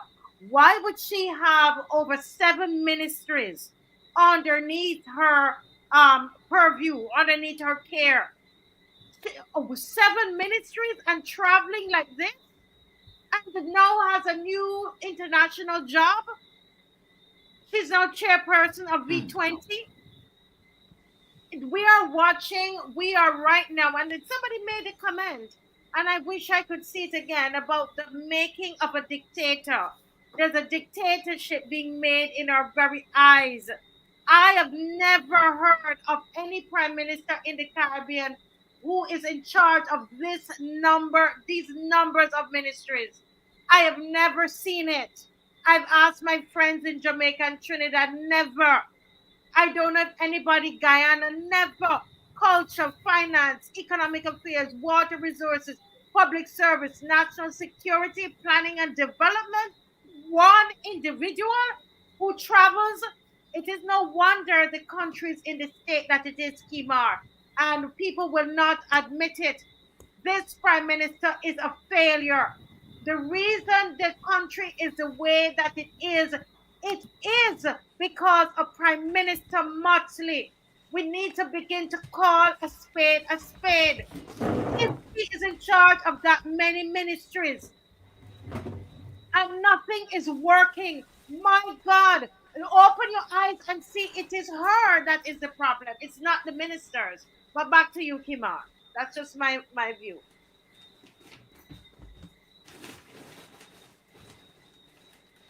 You're muted, Kimar. John has. What? You can hear me well now. Yes, we're hearing you well. Go ahead, Kimar. Right. Um. Yeah. St. John. Right now, the Burmester pumping station.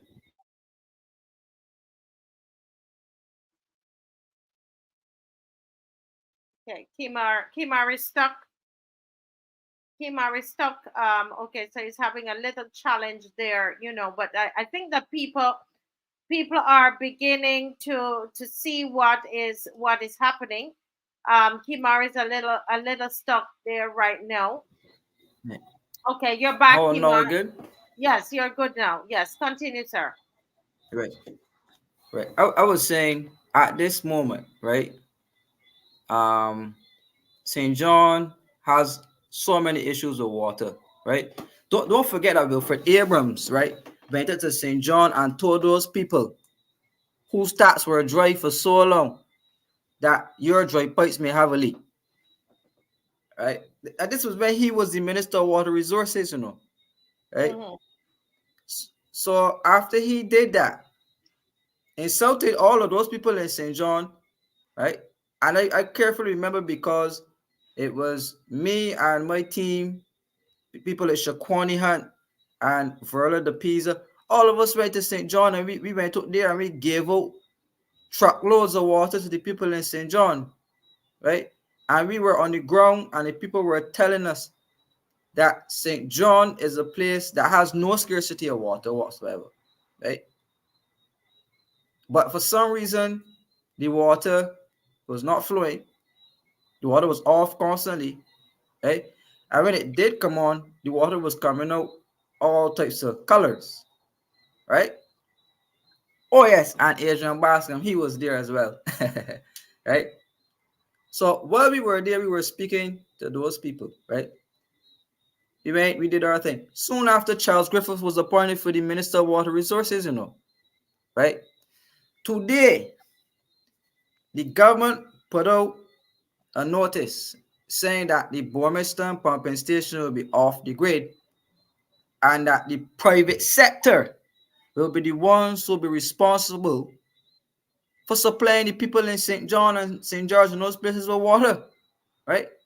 This was after Mayor Motley stood at that press conference and tried to chastise me and saying that I was playing fast and loose and there has been no discussions about the privatization of water.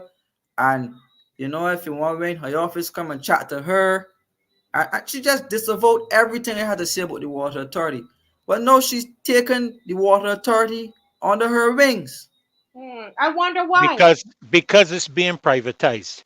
That is why she's taking it under her wings.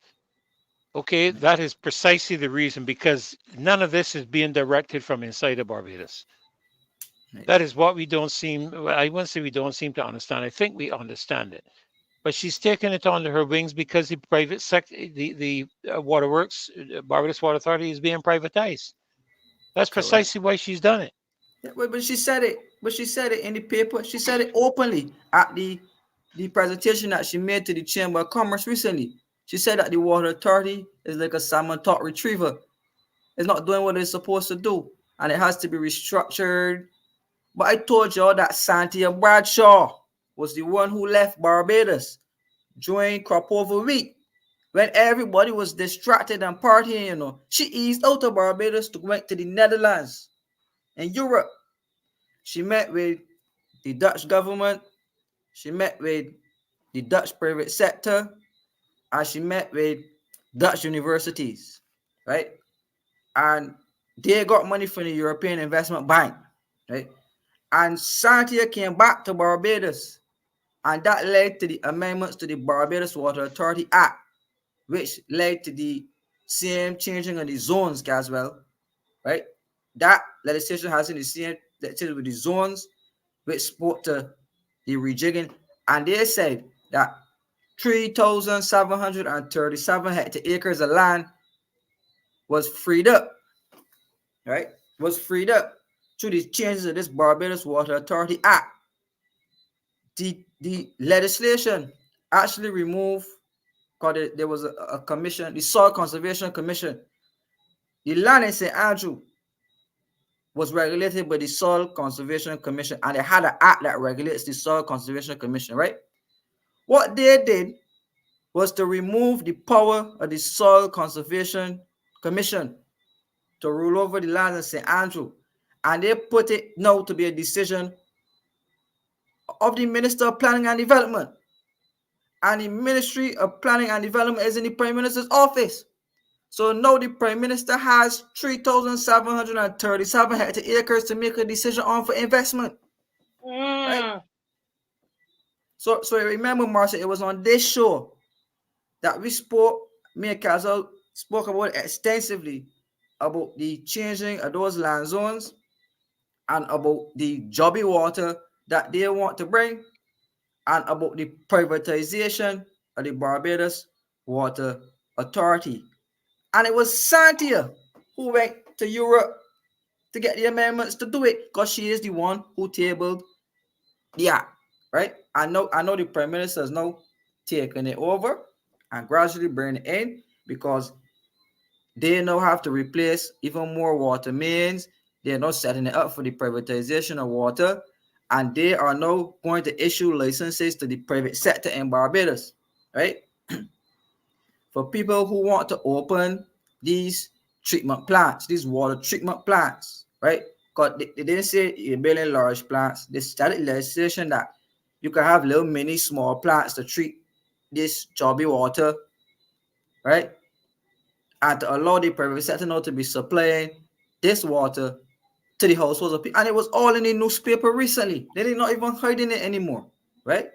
So I say that Satya needs to come to the people of this country, because you can't just take away the ministry from her just like that. I think that it'll be all covered. She needs to tell the people of Barbados the amount of heinous things that happened under her tenure as Minister of Water Resources before she's allowed to get off the hook, right? And the Prime Minister need not cover up for her anymore. And there needs to be a full investigation on the Barbados Water Authority, because now the Prime Minister now controls $80 million a month in the garbage and sewage tax without the oversight of Parliament. So she can now direct, don't forget, they fired the general manager in that same legislation. You know. They made the post of general manager of the Water Authority redundant. So now they'll be hiring a chief executive officer and a chief operations officer. So when they fire him and they put in place two political lackeys to become the chief executive officer and the chief operations officer, she can now tell them what to do with that garbage and sewage tax, and there's no account or no measures of accountability to be able to manage the flow of that garbage and sewage tax. And I'm telling you, these people are ripping this country financially, and when they are finished with the Barbados Water Authority, right? I don't even know. That's going past rip what they're going to do, because the general manager has already said that he has been taking the money and spending it how he feels like.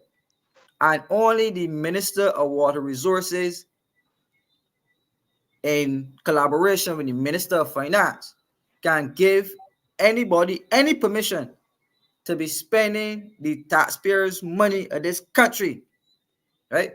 But the general manager was doing it. He was doing it without even talking to the minister, right? So now that Water Resources is in the office of Prime Minister, you can clearly see what's going to happen, right? So this is all about corruption. Yeah. You See, know, Mary, go ahead, Mr. Franklin. no, somebody, people are listening and they're sending me things, and it wanted me to say that the Prime Minister must have many hands, because she said many hands make like work, and one of the hands she got, because she has more than 7 ministries, and so she's not putting them in many hands. You remember when she first had this large cabinet, she said, many hands make light work. But she's Yeah. concentrated all this work in an absentee prime minister. You know what I want to do, if I can, Marcia, with your consent? I want to call on the members of parliament to open their mouths and speak for the people of this country. And if they do not do so, I'm calling on the people of this country to attend every single Barbados Labour Party constituency meeting and voice their disgust and opposition to what is happening in this country. It is time that the people are asking about action. I'm giving you some. Every This, single Labour Party constituency meeting, attend and but, disrupt it. That is not a crime. They can't come and arrest me for telling you to attend and disrupt by asking questions and causing every parliamentary minister, every parliamentary member to give an account of the government's performance.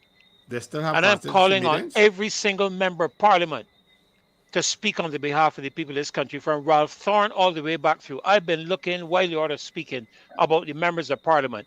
Peter Phillips in St. Lucie, Colin Jordan, who ought to know better as a minister in the Seventh-day Adventist Church.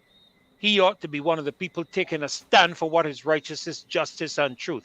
You know, Marcia, just today, you know I'm a singer, right? I won't worry to sing for you tonight, because then Castle would probably want to join in, and there's a problem right there. But I listened to a song today. I don't know how many people know this song. It's a song that is entitled "A Few Good Men," and one of the lines says that we need men who will stand up for the truth. And I'm calling on the members of parliament to stand up for the truth. And if they don't stand up for the truth, they're exposing themselves to the public of Barbados. And I'm making that as an official call here tonight. Yeah. And I love that. It's a to do. Mr. Franklin. It is a to do. And somebody say here saying we need men with balls, and I think that is why the people have reacted so much and responded in such a positive way to Ralph Thorne. And the reason that they have done that is because here is a man who sees that there's something that is going Something to wrong. something is wrong and it's going to hurt the people of Barbados, and he decides to speak up on behalf of that. And there's now 31 of them, and I'm saying, listen, all 31 of you can't be saying the same thing for everything concerning Barbados. I'm saying that it's important that you speak up. Nobody's asking you to leave your party. You don't have to leave your party to No, speak.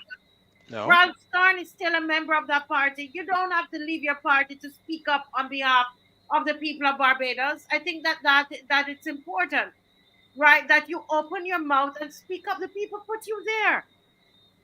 They put you there. Trevor Prescott. Yeah, go ahead. You were saying something, No, I Pastor? was saying Trevor Prescott. Stand up and speak for the people of this country. Wilfred Abrahams. I'm going down the line. William Duguid, stand up and speak for the people of this country. Ian Goodinedgel, stand up and speak for the people of this country. Don't allow a single individual in Parliament to intimidate you. The Prime Minister is chosen from within Parliament. And if you don't want the Prime Minister, all you have to do is the majority of the people in Parliament have to tell the Speaker and the President they no longer want her. No. That doesn't work like that for the prime minister. The prime minister can only be removed by a two-thirds majority of parliament. Correct. That's what I'm And saying. no, but they have to have a no confidence motion, and if the prime minister, if you move a no confidence motion in the prime minister, and you get the majority, but you don't get two-thirds, the prime minister then has 3 days in which to resign or call elections. So that is what is scaring these fellas, because if they go up against her and they don't get the majority, she can call elections like how Sandyford did it. Remember when there was a no confidence motion against Sandyford? It didn't pass with the requisite two-thirds majority. So he then had 3 days to make his mind, and he brought the house down with him. So it is for if you had a leader of opposition, all you have to do is the majority of the people who do not support the government go to the president and say, "Well, we don't support a person to be lead the opposition, but to be prime minister, you have to have a majority of the people in the house." So you mean we So can't find 20? Castle, we can't find 20 out of 30? no, you see, the thing is that would be a lot of we had the eager 11, the Frandel. You got eager 20, and it's hard because most of them in cabinet, and most of them can't make a living in their professions if they got one. So man knows who to buy off, and you bought them with the ministry. She tried to buy me off with all sorts of jobs, but I ain't want the job. I got a job here, and I got another little job here, no to that. You know, so I had I am not worried. I have the opposite. You know, so she what she does, she made sure that she controls them. You put them in the cabinet. The cabinet must speak with one voice. You cannot be in cabinet and speak against what the cabinet is doing. So that's why she has such a large cabinet, you know. No other reason, because they're not serving any useful purpose. The many has made light work that Mayor Monty talk about, she still going to take all the work for herself. You know what I mean? So that's just and let me show you something. You have a minister of the environment and national beautification. He's really the minister of sanitation and an NCC. That's it, you know. Sanitation and NCC. Tell me what else he got. So you understand? You got to find something for them who do not have a job that makes the kind of money that the minister makes. No, that's why Ralph Thorne can speak up. He is not beholden to anybody. He is only beholden to his constituents, you know. So he's not in cabinet, so he can speak. The rest can't speak. If the rest speak, next thing you know, there's another reshuffle. You gone. So we got a lot of people who are bought.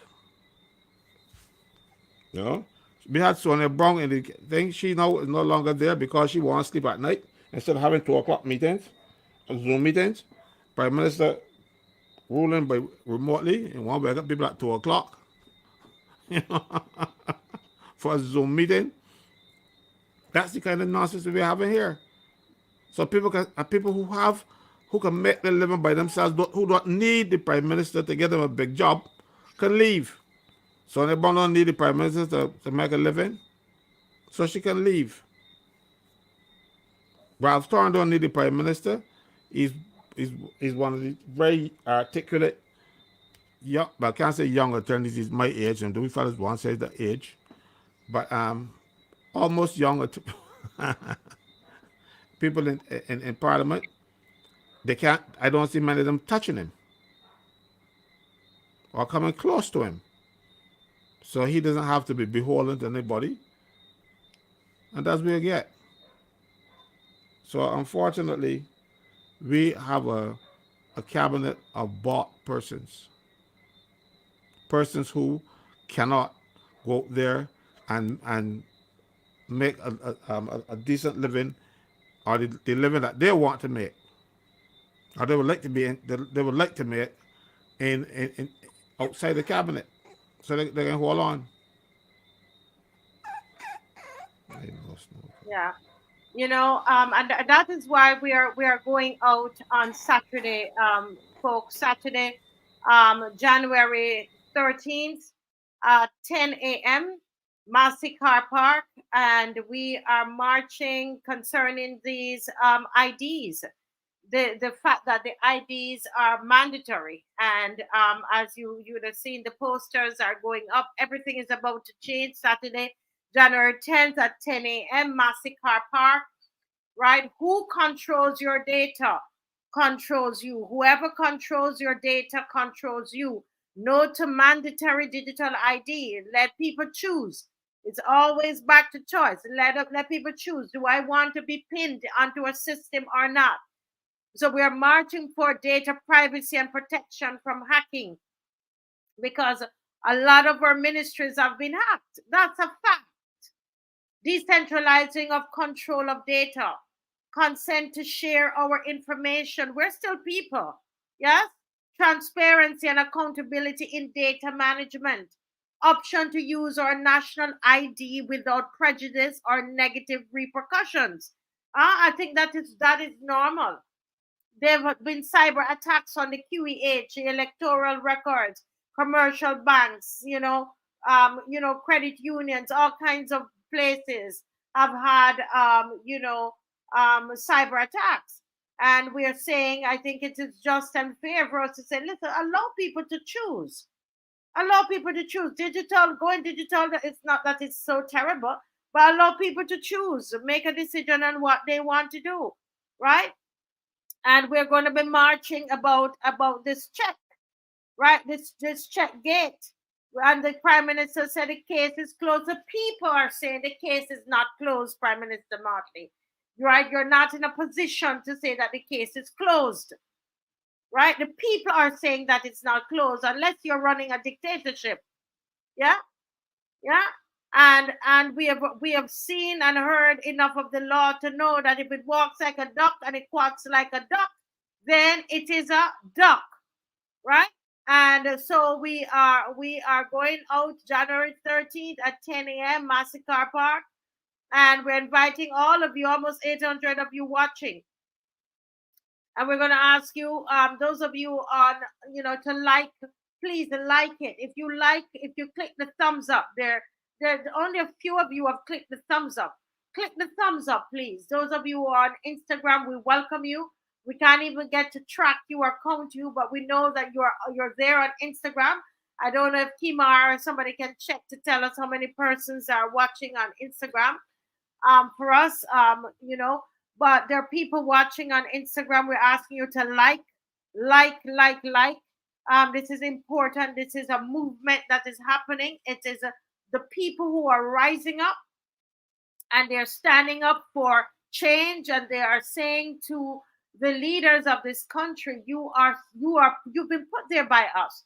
You are called ministers. The meaning of the word minister is to serve, and you've never seen anything like this in Barbados.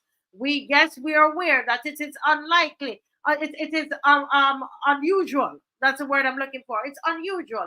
You don't see this. That's why people come up and they ask me, Kimar, they want to know, are you what party are you guys from? Are you starting a new party? Because they don't understand it.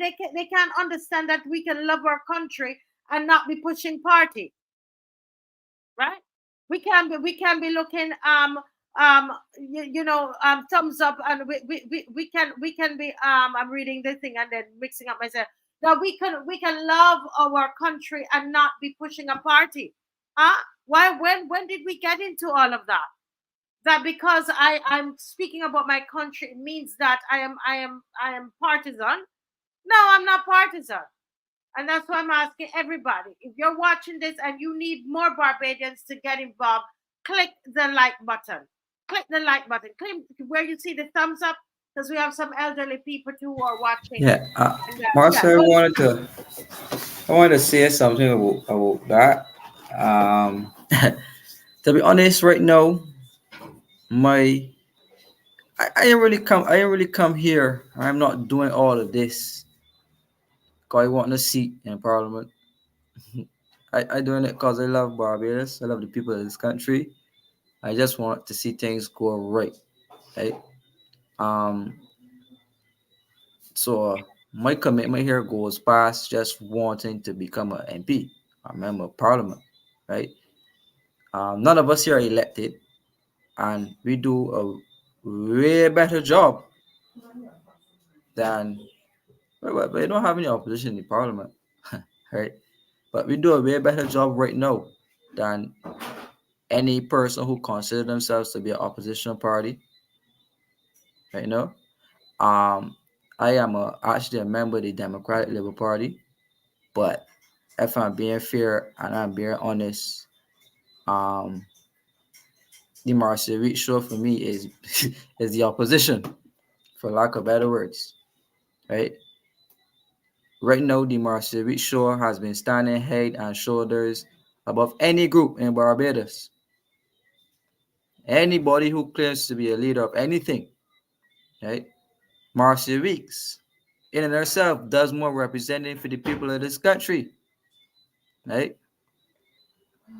So I want us Barbadians to expand our minds outside of the traditional system where you got to be a member of the D, or you got to be in that B, D or B. You got to be in that thing for to stand up and say something. And even if you say something, people want to construe your opinions to be that of a, oh man, they're from the DLP, so they're from the DLP, so don't listen to them, or he's just an aggravated B because he ain't get. I mean, sometimes that takes away the whole point, and it actually discourages people from wanting to participate in the political space in Barbados, because if you B or you D, you automatically get branded as political, right? Mm-hmm. So I am glad that the show does not have a political label or political connotation, because I honestly quite sick and tired of the whole back and forth BLP, DLP, BLP, DLP every minute. It's actually very sickening now. Yes, it Um, is. I It think is. that Barbadians have gone past that, not of any fault of our own, but the political parties in and of themselves did not do what they were supposed to do to maintain the confidence of the people. Normally, the DLP is my party, but the people put the DLP behind them. And as currently constituted, the party finding it very, very, very difficult to resonate or to say anything that is meaningful to the people of this country in terms of representation. The Barbados Labour Party is doing everything wrong for the people to vote them out, right? But a lot of people are saying, man, we don't see anybody else out there to give an opportunity to. Uh, the only people out there saying is the Marcia Week show trying to fight for us, but they are not a political party. So people are trying to push us in that direction of being a party, but that is not essentially the primary reason why we came here. And that is happening because nature abhors a vacuum. Right now, there's a big vacuum as it relates to the opposition in this country, right? There's a big vacuum. So it just so happens that the Marcerie show is filling that role. And if it is the Lord's will for the show to take the next step in terms of doing what it has to do in a very formal and official way in terms of representing the people, the Lord will provide that avenue. Well, let me Right. just hasten to say it will need to be the Lord, Right. because Kimar, I'm going to say this. I don't want to cut you off, my brother. You know I love you as a son, but let me tell you, I do not open my laptop to come in here to try to be anything more than what you see I'm doing.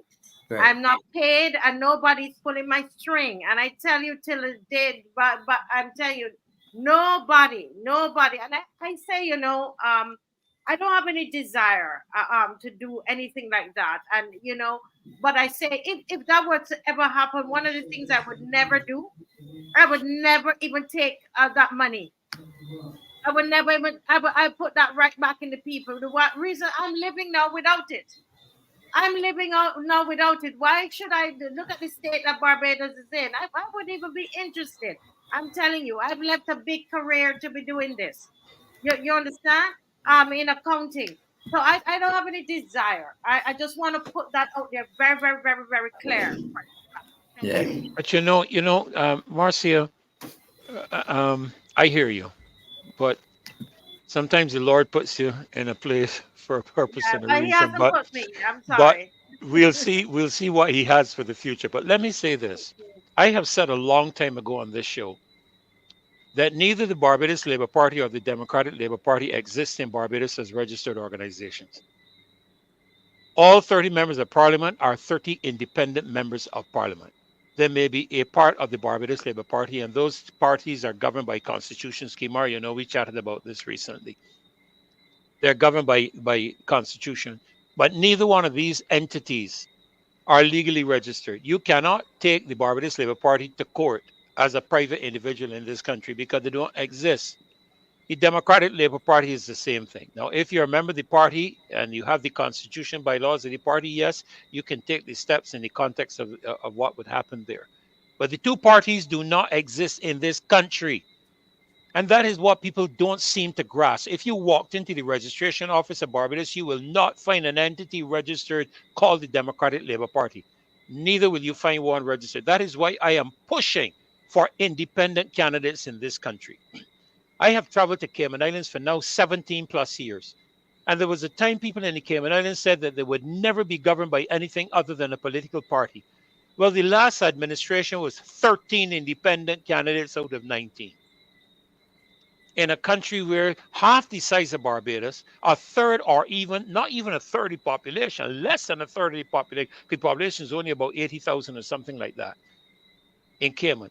And they said that they could never be governed by anything other than one of the two parties. Well, we live to see history made in the Cayman Islands right next door. 13 independent candidates in parliament out Yeah. of 19 candidates. Pastor Ferdinand, I just want to say something here, right? Um, the elders in politics always used to say to me, a day in politics is a long time, right? Yep. The same way Barrow left the Barbados Labour Party and formed the Democratic Labour Party, and the Democratic Labour Party went on to do great things for Barbados.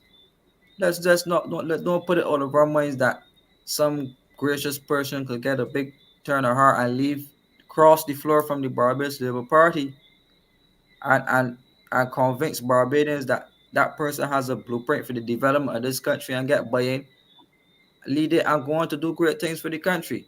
Right? Don't put it out to the purview that a new organization could be formed from the No. outside. Right? Correct. Right? Correct. So there are many possibilities that could happen as to the politics about, because we were not expecting to get Caswell through the PDP, right? But it happened, and it was the No, best thing no, that happened for no, no. Barbados. You got me, and then we formed the PDP. Was the difference. We And I formed did the. I didn't expect to be in the APP. I've been a long time standing member, Caswell. You know, my family have been a long time standing members of the Barbados Labour Party. But wrong is wrong. And when I don't see wrong being corrected, I can no longer hold hands with you. I'm sorry. I have a So God above I have to give an account to. And I hope we all believe that we do. Apparently, there are some members of parliament who don't think they do. But I will tell you that I still believe that God neither sleeps nor slumbers. And I believe that what we are seeing is a direct response by God as it relates to the exposures that we are seeing. People are praying for this nation, you know, Marcia. People are praying in this country nonstop. And we are going to see a lot more exposures. And I'm going to tell you, I am not a prophet. But I am going to tell you, it would not surprise me if this government does not make it to the next general election. It will not surprise me. yeah, Well, I mean, Marcia, you we have don't need somebody here prayer to saying that. say, one second, to even show us that with the way that they're behaving. As Kimar said, they're working to get themselves, what they're doing right now is really working themselves to get themselves out of office, because that could only be what they're doing. But Kimar, I cut you off. Go ahead. Say, but we have somebody here saying that nobody will cross because of the money. But I highly disagree. Me too. This is the second time that we had a health minister resigning. The first person was Jeffrey Boston. Jeffrey Boston resigned. No, he didn't step down. He resigned, right, as Minister of Health, right? And now Sonia Brown has resigned, right? Remember that the part of the reason why Jeffrey Boston left, right, was because of that job scandal where somebody was robbed and trying to order jobs overseas, right? Where a person who was not the minister could be entering into arrangements or deals to procure jobs for this country, right? And the Ministry of Health went into a deal to procure these jobs, and the Minister of Health came and said he knew nothing about it. Again, pure corruption, right? he stepped down. He did the graceful thing and he stepped down. He stepped right down out of his seat and he allowed them to do what they had to do. Right? Sonia Brown, but she didn't step all the way down, but she resigned as Minister of Health. Right? So don't mind all of the money. Because you can't take money in death and money can't help you in sickness when the pains hit you. And retribution hits you, the money can't help you do anything either. That's right. Right? So although some of them operate like robots in terms of the prime minister since you want digital governance, right? We don't want a digital prime minister, but still some of our ministers are like digital robots, right? And they act like they have no conscience for the people of this country. But I know at least one or two of them, they are bothered at nights when they sleep that they have to lie to the people of this country and to co-sign the wickedness that is happening, and it is bothering them, right? You think so? You really feel so? Yeah, At I least one. In order for your conscience to bother you, you must first possess one. So I don't think they got the conscience to bother them. well, well, I know somebody who bothering them, and they don't need a conscience to be bothered when he bothers you. I can assure you of that. And they're getting bothered. They're getting bothered Yeah, because this show here is bothering a lot of them. We just had, and I just saw it, Marcia. I don't know if you saw the comment somebody made about 4,000 plus views on the Prime Minister's address, and 90% of them chastise the Prime Minister. Things are happening in this country. When I look at the number of views that this Marcia Week shows, and it's not about Marcia, and I understand what Marcia is trying to do. What it is about is that the four people you're looking at on the screen and the other people that are joining us have a genuine concern for this country. Why? I can tell you why. I can't speak for Caswell, I can't speak for Marcia, but I have 6 grandchildren now. And Caswell, I don't know if you have any, but I am told that grandchildren bring about a significant change in how you look at life compared to children. But we have 6 grandchildren, and I'm shuddering in my shoes when I look at the condition of the country we are creating right now, to think that my 6 grandchildren are going to have to live in this hell that they're creating. And that is why I'm here. I hear why Kimar is here. And I know you're here. And I know Marcy is here for that same reason. And every person that joins this show. Maxine is the same thing. People think because Maxine was a member of the DLP and is a member of the Democratic Labour Party, she comes here because she's partisan. She's not. She has a genuine concern for the well-being of this country. yeah. And that is why we're here. Yeah, thank you, Reverend, and agree with you. Somebody said we just need a way to get the Caswells of Barbados into Parliament. No, Adrian, I can hang with that, and I Yeah. believe that this show, Kimar and Dr. Ferdinand, and will inspire people to step up. It doesn't mean, and this is what we have to understand. We each have to play our part. Everybody has to play their part, right? And this show can inspire you, Adrian, that's watching, or Gelbiz, or somebody else to step up. This is your country too. And why do we think that, once people talk and they sound a certain way, then they're the best leader? It doesn't necessarily mean that. And we have seen that.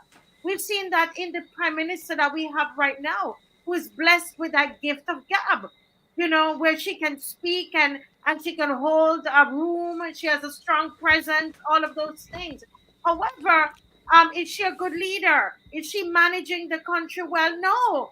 It is clear when somebody is in charge of 7 different ministries and the country is in the way that it is. No, you've got to point a finger and look at that person that's in charge of the 7 ministries.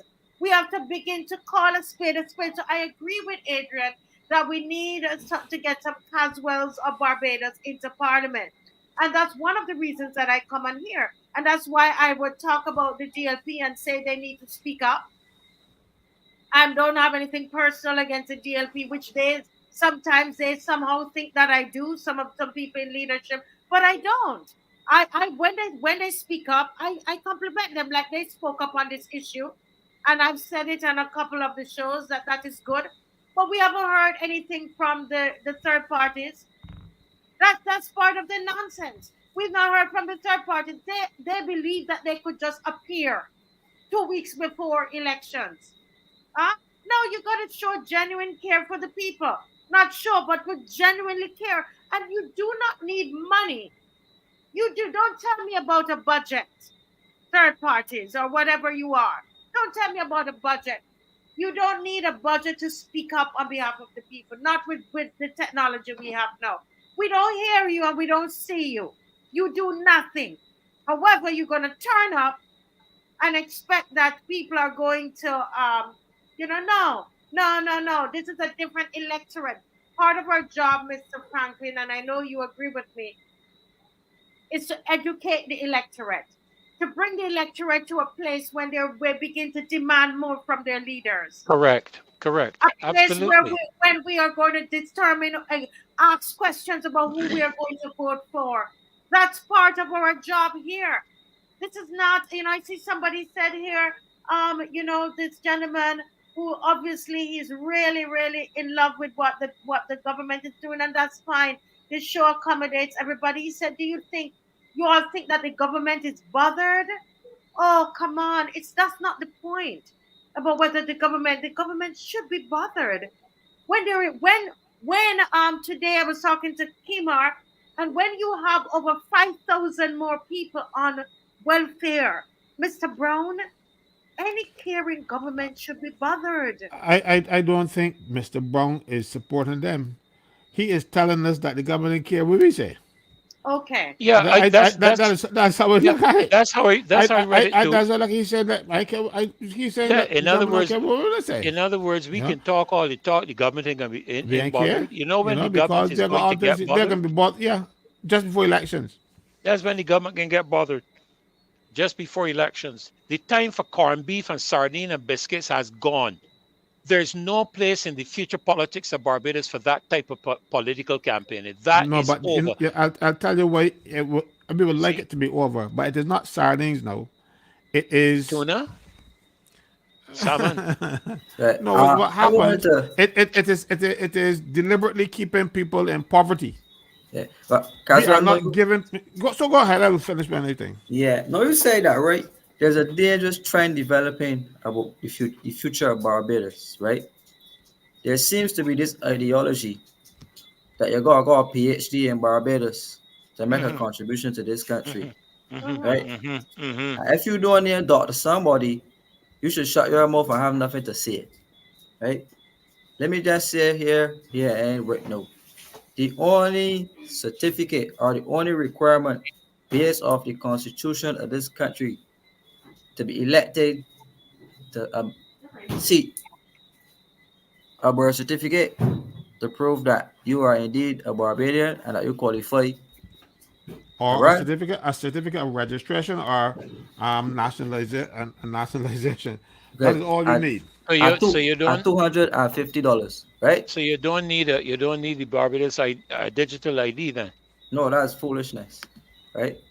But that is the only thing you need, right? And I could tell you this: I have been the brunt of criticism and ridicule in this country, right? Trying to ridicule me. I went university. I studied banking and finance at university, right? But people continue to pummel me, and they have they speak all things about all sorts of people because they need doctor somebody that should shut up and leave it to the doctors, right? I went in a debate with Dr. Clay Masker. He got 3 degrees. What happened? Right? We've never had a prime minister with a PhD. Never. Errol Barrow didn't have a PhD. Right? Errol Barrow is confidently the best prime minister this country seen. Right?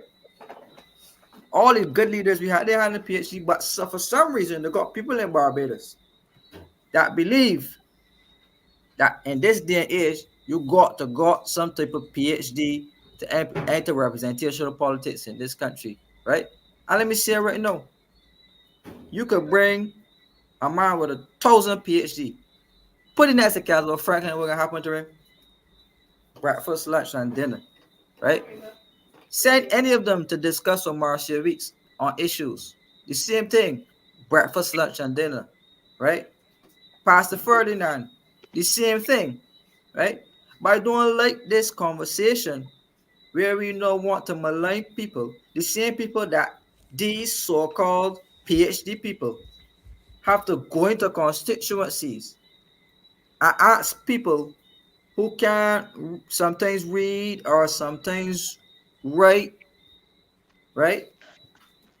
Who have issue. You have to go out there and ask these same people that y'all are looking down on, that y'all want to spit at, that y'all want to believe that y'all are 10 times better because you got a PhD. You still got to ask those same people to vote for you, right? Them good enough to get votes from you, but they ain't good enough to represent you in Parliament, right? Main politics in Barbados in the earlier times, we didn't have all of these overly qualified people, right? Right now we have the most politically qualified cabinet as it relates to qualifications, paper qualifications. And it Correct. has comfortably been the most expensive and the worst cabinet Thank you, ever in Kimar. the history of Thank this you, country. Not, Kimar. Kimar, Kimar, I must dispute you here. Not probably, there are. yeah. I didn't want to say anything. Yeah, but I can I say this? I was speaking to a millennial and I spoke about it last night and it blew my mind at Christmas. And she has a master's in something. I don't want, as I said, I don't want to say much about that. But she was so disappointed. You should see the disappointment on this girl, Kimar. She is she's not, I don't think she's 30 yet. And she would love to come back to Barbados and she's so disappointed. She said, I believed so much in Miss Motley. She loved Miss Motley. She believed in her. She believed in the people she chose. They had other young people. They were bright and so on. But she said, I'm looking at things and this is so, I mean, Barbados is in such a bad shape. She doesn't want to come back anymore to her beloved country. She doesn't want to come back. And that's the thing. I am saying to people, because those who try to tell me, oh, I'm not, you're not no real Bajan. You weren't born here and whatever, but you were born here. Come on. Stop and just take a look and see what is happening. Look at even just the welfare numbers. Look at it. Look at how pop down the places run down. Look bad. You make my Barbados look bad. You're mashing up the country. Just walk through town. It's disgusting. The place looks like a big ghetto. Honest to God. It looks like a big ghetto, overgrown. The roadside, yes, I see them now trying to do it after Christmas. The road, this is not the Barbados I saw when I came to Barbados 22 years ago. That's not the Barbados, and that's one of the reasons I come on here. You understand? The country is being destroyed, and you're going to sit down and raise a red flag or raise a yellow flag or talk about you are from a third party and doing nothing. What we're trying to tell you all, the pushing party, that we're tired of you. We're tired of the lies. That's what we're trying to tell you. And I wish Barbadians would just rise up and let them understand that we are not taking that anymore. You can't come and put us in our colors anymore. We passed that. We passed that. We're sick of it.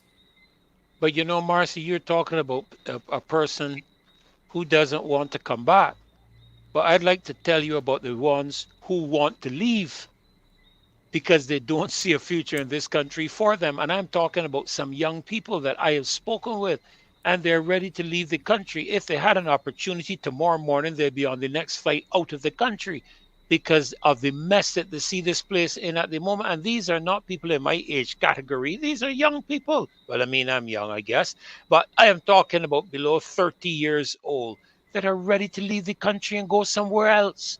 They're Yeah. looking at alternative places. And Imagine that that. hurts my heart. That hurts my heart. Kimar, I'm being honest. When I see when my son was leaving here to go to study, he told me, he said, Mom, I'm coming back to Barbados. He left here with 2 flags. I felt so proud to see my son stick it up in his room. He says, Mom, I could put it here. What do you think about it here? Young man got an exhibition from Barbados and decided he wants to come back, Mr. Franklin. And I will now tell you. he came and he said, Mom, I don't look like I can come back. You know how that hurt? Not because I want my son here with me. Honestly, that's not the reason. I loved the fact that he's patriotic. He has an exhibition, Mr. Franklin. He could have studied anywhere. He chose the Caribbean. You understand? Because there's a connection. But now, Kimar, he's a young, bright young man that we will not have in Barbados. It doesn't seem that way to me. Let me tell you something about what happens in Barbados when it comes to young people and being bright. If you are young and you are bright, you stay away from politics. Right? Because you are smart enough to know that these people are not any good. Right? So you stay away from politics. Then the people who hang around the political parties looking for handouts, looking for jobs that they're not qualified for. And that's one of the biggest problems we have in Barbados today. We have a lot of square pegs and round holes. People who are not qualified either by education or experience end up getting a job because the prime minister is responsible for the heads of departments and permanent secretaries and their deputies, right? So no person is appointed a permanent secretary or a head of department or a deputy for either one of them unless the prime minister signs off on it. Mind you, that is not what the law says. That is the practice. Because the law only requires the commission, because the commission is supposed to be independent. But then you start the commission with yard fouls. So when the commission makes a decision to hire somebody, it is the body of the politicians that they want hired. I remember in a particular ministry, when they do advertise, it turns out that those people from that minister's constituency always seem to be the best person for the job. That isn't realistic, but you have to have political connections. Now, if you don't have political connections, or right now if you're not LGBT or politically have political connections, you don't get a job in Barbados to suit your training, your qualifications. So people leave. Yeah. And you leave, and the brightest and the best leave. Right now, we have a lot of young doctors in Barbados who won't leave this place because nobody seems to care anything about them. I spoke with a doctor on Sunday who had not gotten vacation in about 4 years, or 4 or 5 years. That is against the laws of Barbados. But they treat those young doctors so badly, saying that they're something they call locums. Right? A locum is unknown to our laws in Barbados. We have established workers, or we have temporary workers. And we also got rid of the casual employees. So you got two types of workers in Barbados right now. A locum, what they call a locum, is a temporary officer. And what you must do, you must treat them, the Public Service Act requires that they are supposed to be appointed by the commission. But no, the Ministry of Health give these people contracts. The contracts do not go to the people who are responsible for hiring people in the public service. And they treat those young doctors like hell. I was going to use the S word, but I forget I was on the show. And so they're leaving. I complain about it so many times. But I'll tell you why. It is not only a political thing, it's a jealousy thing. These people who go and do medicine, they're bright people, you know. These are like the cream of the crop. People who can go and do medicine can't go and do medicine. If we did medicine, a lot of people be dead now. So these are the cream of the crop. So, and they make big bucks when you come out as a doctor.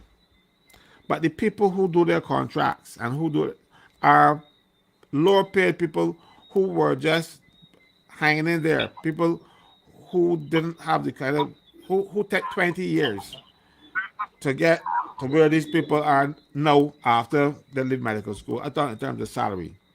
And sometimes not even at that point. So they get jealous and they make life difficult for these young doctors.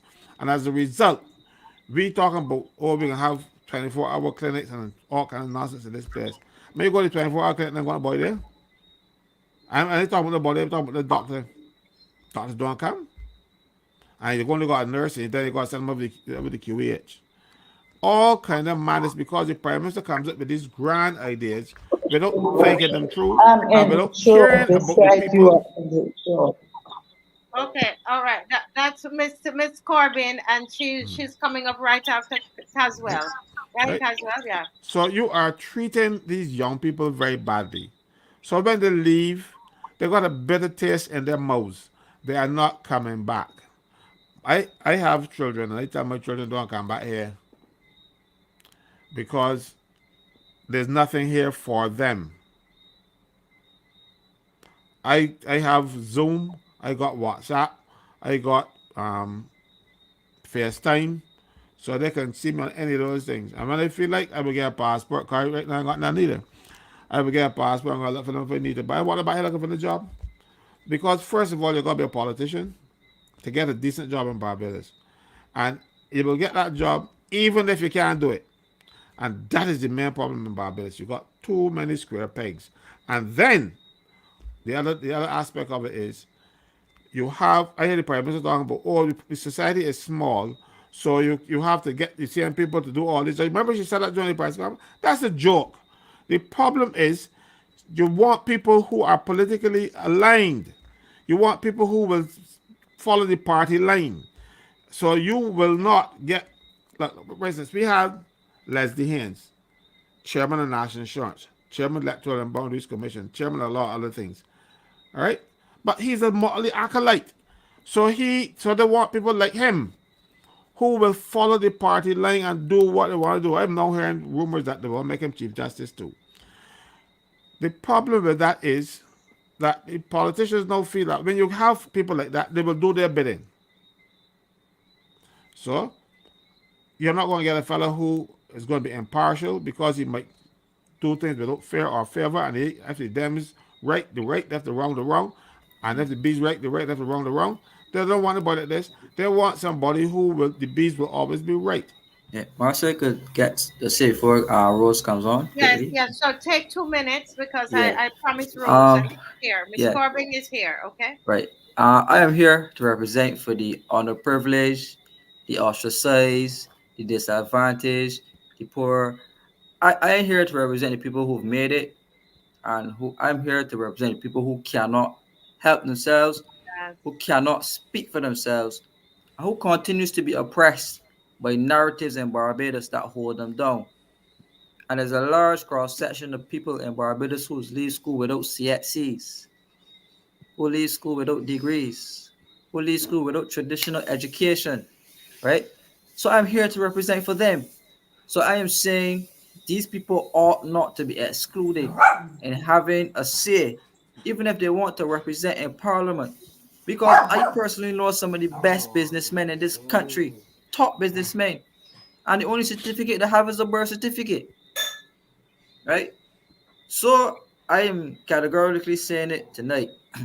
I am the champion for all of those people, the poor, the disadvantaged, the ostracized, the maligned, the whatever you want to call them. I'm representative of them, and they will push narratives, and they will push points, and they will push opinions for them, and I will make sure, because let's not forget it, most of us are one generation removed from poverty. Don't forget, many of our mothers and grandmothers grew up without running water, without toilets, right? With oil lamps, smart lamps, right? Many of them went to school barefoot. And that was just the other day. But now we have this new type of Barbadian growing up that is arrogant, that is tush, that is forgetting that our borough and traditional governments had to provide for poor people to give them a hand up. So now that you've gone up the ladder, don't try to kick it down for other people who's trying to come up. Yes, That's over I to you, love that, Marcia. and I love that. That's They powerful. don't they don't kick it down. They pull it up with them because if they kick it down, you can pop it up and climb up, you know. But these fellas bring the ladder up with them.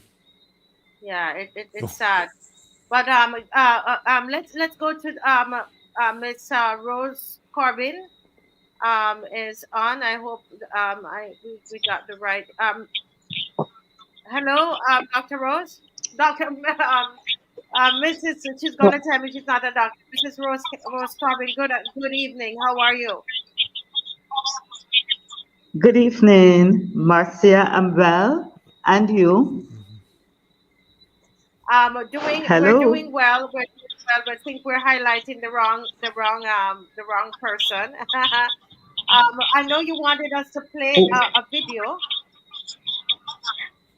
Yes, Marcia, before we do, I just want to say good evening to you again and to Caswell, Kimar, and Reverend good. Ferdinand. I also want to say good evening to those persons who join us faithfully and again to pardon me for not being on camera. And I want to pick up from where Kimar ended just now. And what came to mind, and Caswell, you remember that when we were in another setting and I was given the opportunity to speak publicly, I would always start with um, this excerpt, these short lines from Martin Niemöller. I don't know if Martin I've got his Niemöller. name wrong, correct. Martin Niemöller, Yes, the German pastor. Niemöller, yes, a German Lutheran pastor. And from what we have read about him, he apparently sympathized with the ideology and the ideas of the Nazi, and he supported their radically right-wing political movements. But after Hitler came to power in 1933, he became an outspoken critic of Hitler's interference in the Protestant church, and subsequently he spent 8 years in concentration camps between 1937 and 1945. And we're familiar with the lines that he wrote. He said, first they came for the socialists and I didn't speak out because I was not a socialist. Then they came for the trade unionists and I didn't speak out because I was not a trade unionist. Then they came for the Jews and I didn't speak out because I was not a Jew. And then they came for me and there was no one left to speak for me. And therefore, that's why I'm speaking out. And again, it is not in a partisan position. And it may be in a partisan position because of the approach I've taken, which will be to speak out against things that where there is a lack of an opposing opinion or a different view or opinion.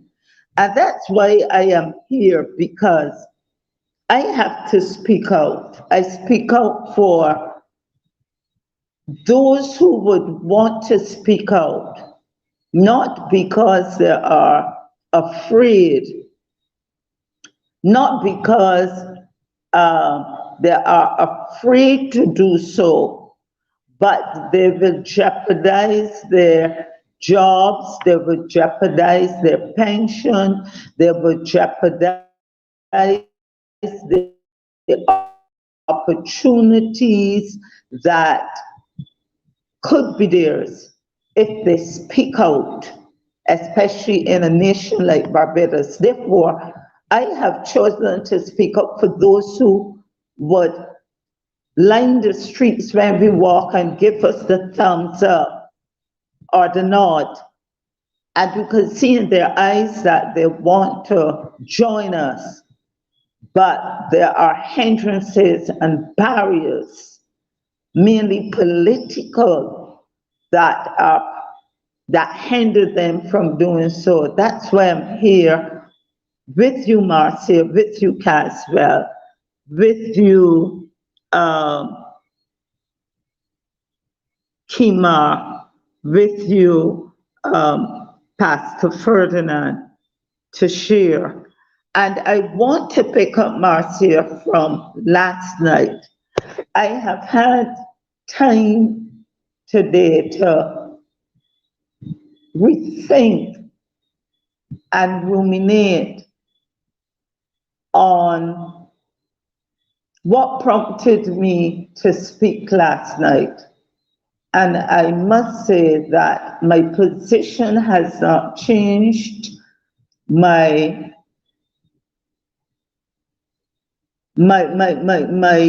concern has not changed.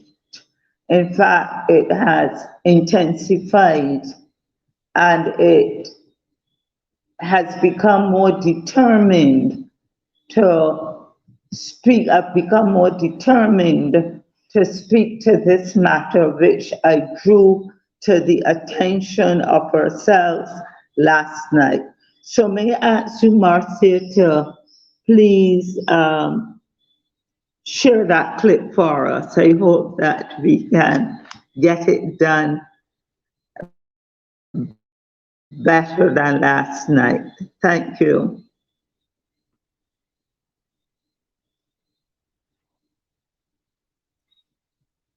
Yes, we are getting that clip ready, ready to share. And I want to thank Ms. Corbin for being on tonight and for raising these issues with us.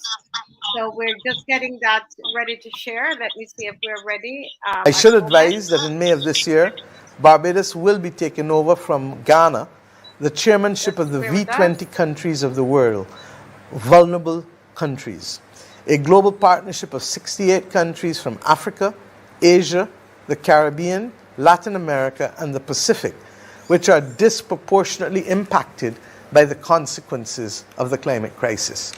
It is proposed that Senator Ambassador Elizabeth Thompson, who is Barbados' Ambassador for Climate Change, Law of the Sea and Small Island Developing States, will assume responsibility as my Sherpa for the period of time that Barbados will chair this most critical of groups on the global landscape.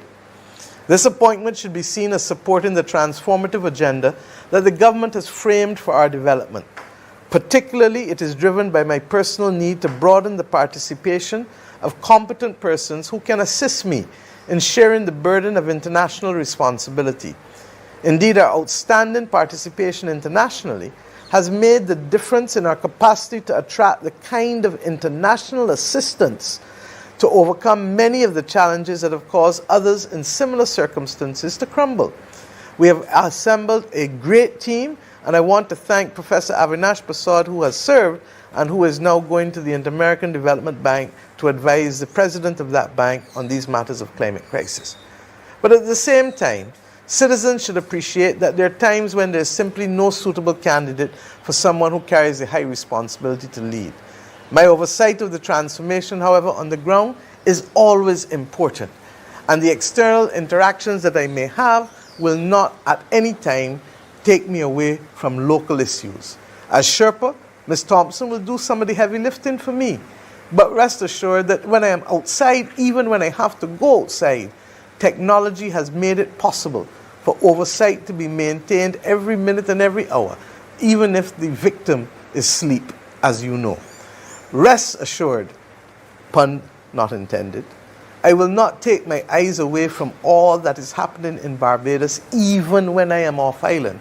For as I have said, technology is that game changer, so much so that you can hear my voice through technology, irrespective of the fact that you're not at a Lara court even now.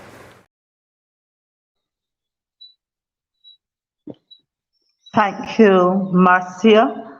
And that is what prompted me to come on last night.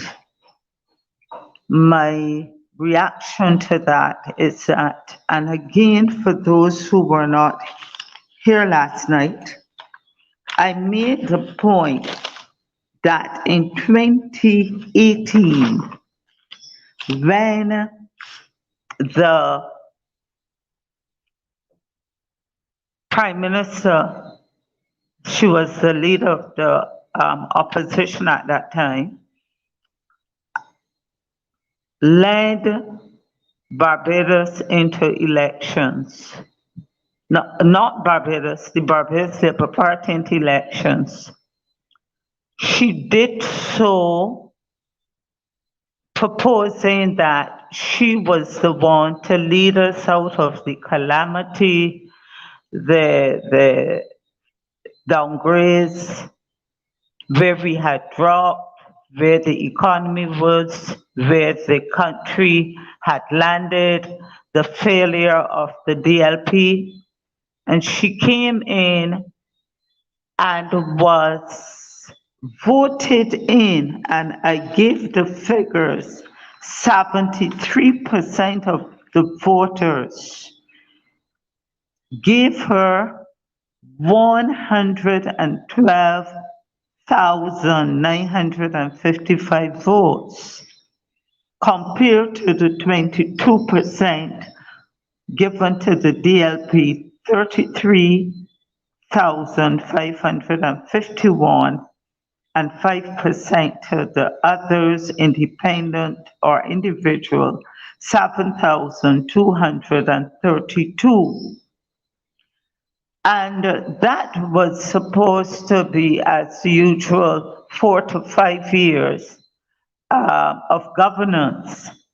But then we had, in the middle of COVID, a call to the polls again.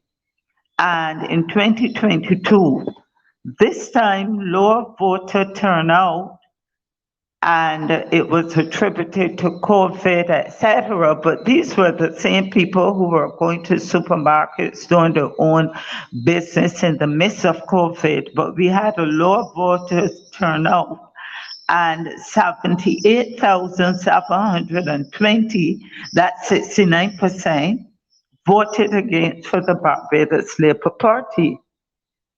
And I maintain that when they voted, it was again based on Mia Motley's persona, her charm, and the confidence that they had that there was no other one to lead Barbados, no other one to take up that mantle. And so they recommitted the governance of Barbados to her a second time, 30-0, leaving no opposition. That's why we're here, a voice to speak when things are not going right or as they should be. And I maintain that if any other person within the BLP had or was allowed to lead the BLP into election, the turnout may have been or would have been different.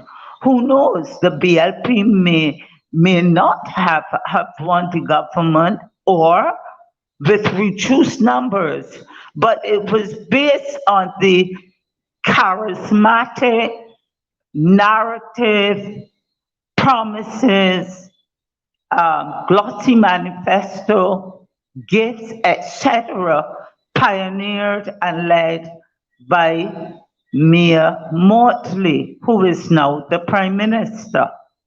And the promise was throughout that she would lead and govern us. She would bring better governance than ever existed. And now I am hearing her first public speech to the nation of Barbados on Saturday, that she proposes or she intends to take up and continue and take up her position on the global arena, the global landscape as a voice for climate change and pursue as it is intimated by others and by her smile and her wink, as was reported sometime last year when if she is interested or if she is pursuing the position of Secretary General of the UN, she gave her inimitable smile and nod, which only has left us to surmise that that is her intention. And as I said last night, if it were indeed her intention and she knew it, I heard her myself speaking at the Six Rose Mass rally in the 2022 election. I think it was either the penultimate one or the last one, that this may be her last election. I am saying leading the Barbados Labour Party into election. I am saying that if she knew that this was her intention, she should have demitted the position back then, restructure and let someone else lead the government who would give the leadership not as intended now that we heard on Saturday, remotely using technology. All these persons who voted in 2018 and then in 2022, demonstrating their faith in her competence and giving her a 30-0 seats in the House of Parliament, and then the majority that followed in the upper house, the Senate, they did not. And you can come to me that 78,720 persons who voted in 2022 and tell me it's okay. It's okay for the Prime Minister to lead us remotely. It's okay for the Prime Minister to pursue her dreams and her ambition at the expense of Barbados. My question again remains, Caswell and Kimar and Marcia, that I asked last night. Who or what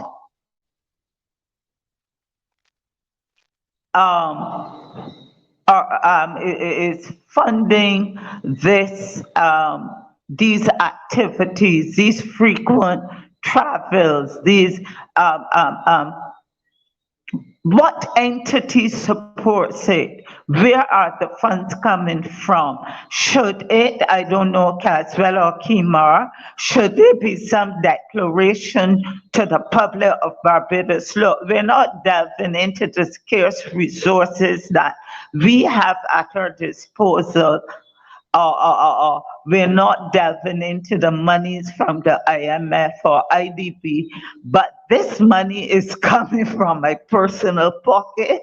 This money is coming from funders whose agenda or whose narrative I echo or I represent or I buy into. I did, Caswell or Kimar, any response to that one? I don't know.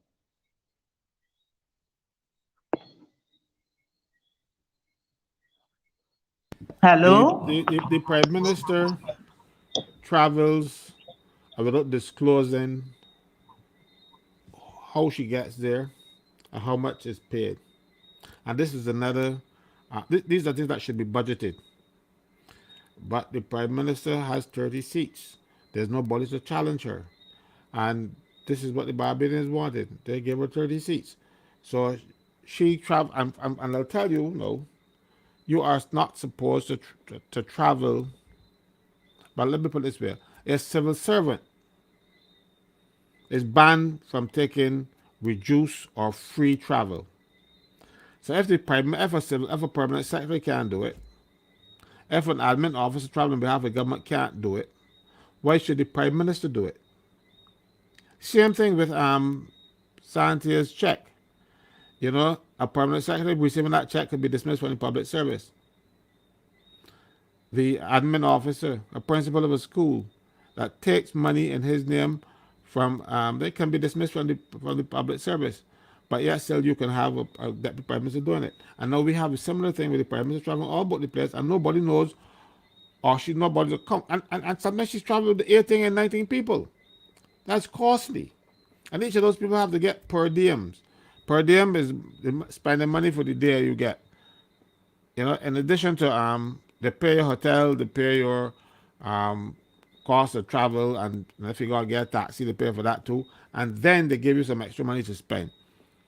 And of course, the prime minister get big bucks. You know, the prime minister's salary, but the kind of money she'd be doing, she'd probably get more per diem now than a salary.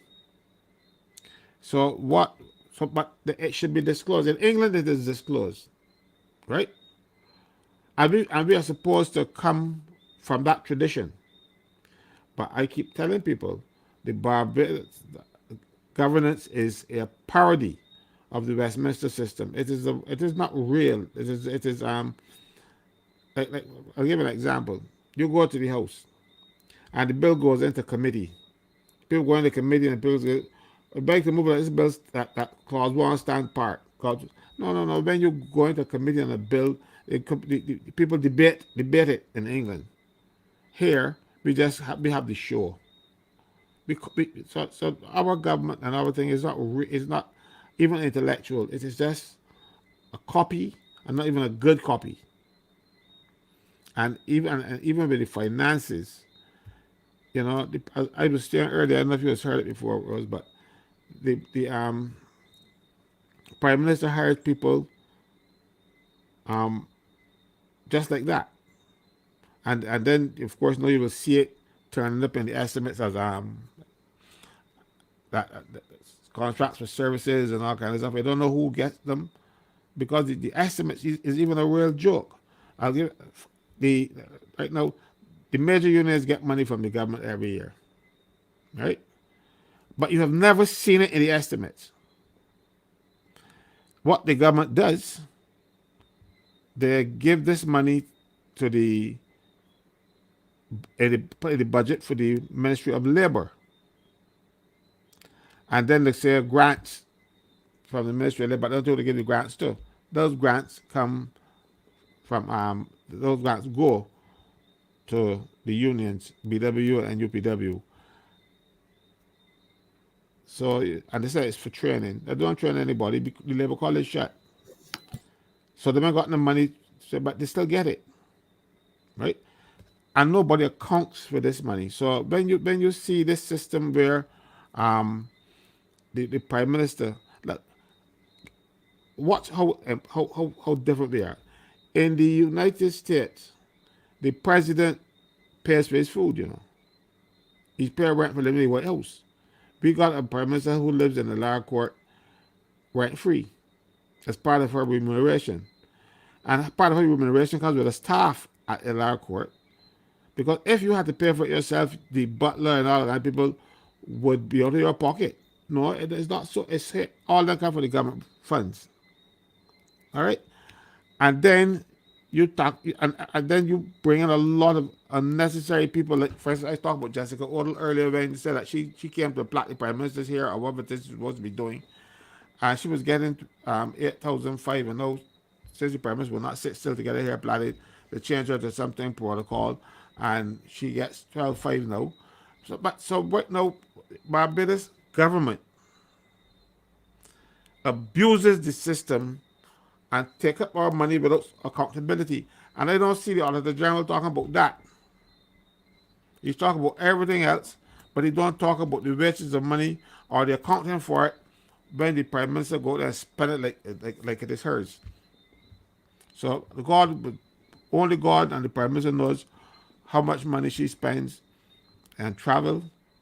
And if she and I remember when she went to Cuba, unless she went and posed for a picture alongside somebody private jet, I saw her next to a private jet when she a picture of coming out the airplane. That should have been disclosed to the people of this country. Because if that private person that fly here is Freddie, and then Freddie's fix roads, and then he start getting better contracts to fix roads, the little trip for the airplane is the bribe. So these things must be transparent, but they are not. And people see the Prime Minister with her, what people say gift of gab. I call it snake oil. But people call it gift of the gab. And I don't even call it, that's up to you. But they don't analyze these things. And they don't hold her to account. Caswell, this brings me to, that's why I am asking, where are the resources coming from? Who is supporting all of this? And I asked someone, and we went on the Government Information Service website, and I saw a fixed salary of $213,334 per annum. I don't know if you all are familiar with the video that was circulated YouTube. The our Prime Minister is the third highest paid Prime Minister in the Caribbean, coming third behind Roosevelt Scarrett, who is second, and I think the president of the Dominican Republic, I think that. However, she's amongst the highest paid. And I am asking those who are listening out there ourselves, if you had a CEO and you were paying that CEO $213,334 per annum fixed, plus perks, plus all the benefits, a chauffeur, housing, all the allowances that are given with the post. And your CEO tells you, look, I know you've contracted me to do this job. I know I sent in an impressive resume, a proposal in the form of this case of a manifesto. I know you've given me a free hand. You voted unanimous for me. I brought on a team of 30 persons, plus more, and consultants and friends and family. I brought them on, but I have a personal thing going on. Every so often I have to travel, and I have to speak internationally. By the way, I'm eyeing another job, but if that doesn't come through, I still want to be your CEO, but I have to travel. But my salary, I'll be paid, and I'll be getting all my perks. And I would still be in touch with you and keep a finger on things remotely. How would you feel? How would you feel with that, about that CEO? Would that be allowed? I do believe that good management, a good board of directors will say it can't work about here. And I have drawn that analogy to say, is that something we should accept? And is it a good example for doing business? Are we sending a message, look, if the PM could do it and manage a government remotely when she has to travel, it's all right. Therefore, could a public servant, someone in the public service say, look, I got my job here. I'm getting all these benefits and my salary, but I got to work remotely because I have interests elsewhere and I have to attend to them. Is that allowed? Is that principled? Does it demonstrate or show integrity, good management? I may be out of touch, but I think that does not work. And it is being put on us as a country by a prime minister. And the prime minister is saying that, you know, she has put her Sherpa in place.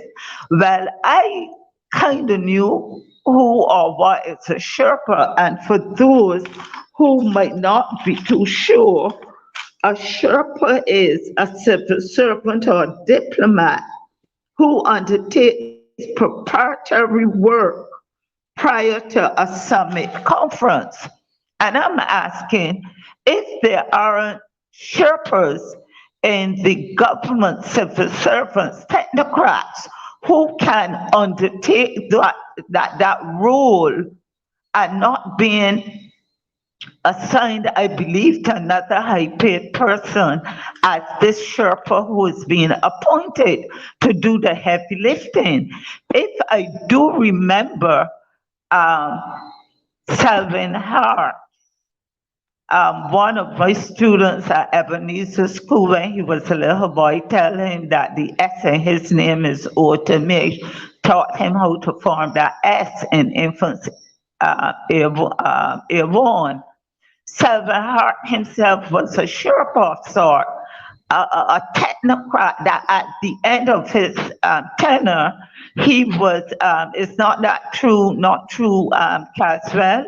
He was drafted in by the UN to work with the Assistant Secretary General, same Secretary General on climate change. And my next probably cheeky observation is that our Prime Minister makes us to believe that climate change has begun with her.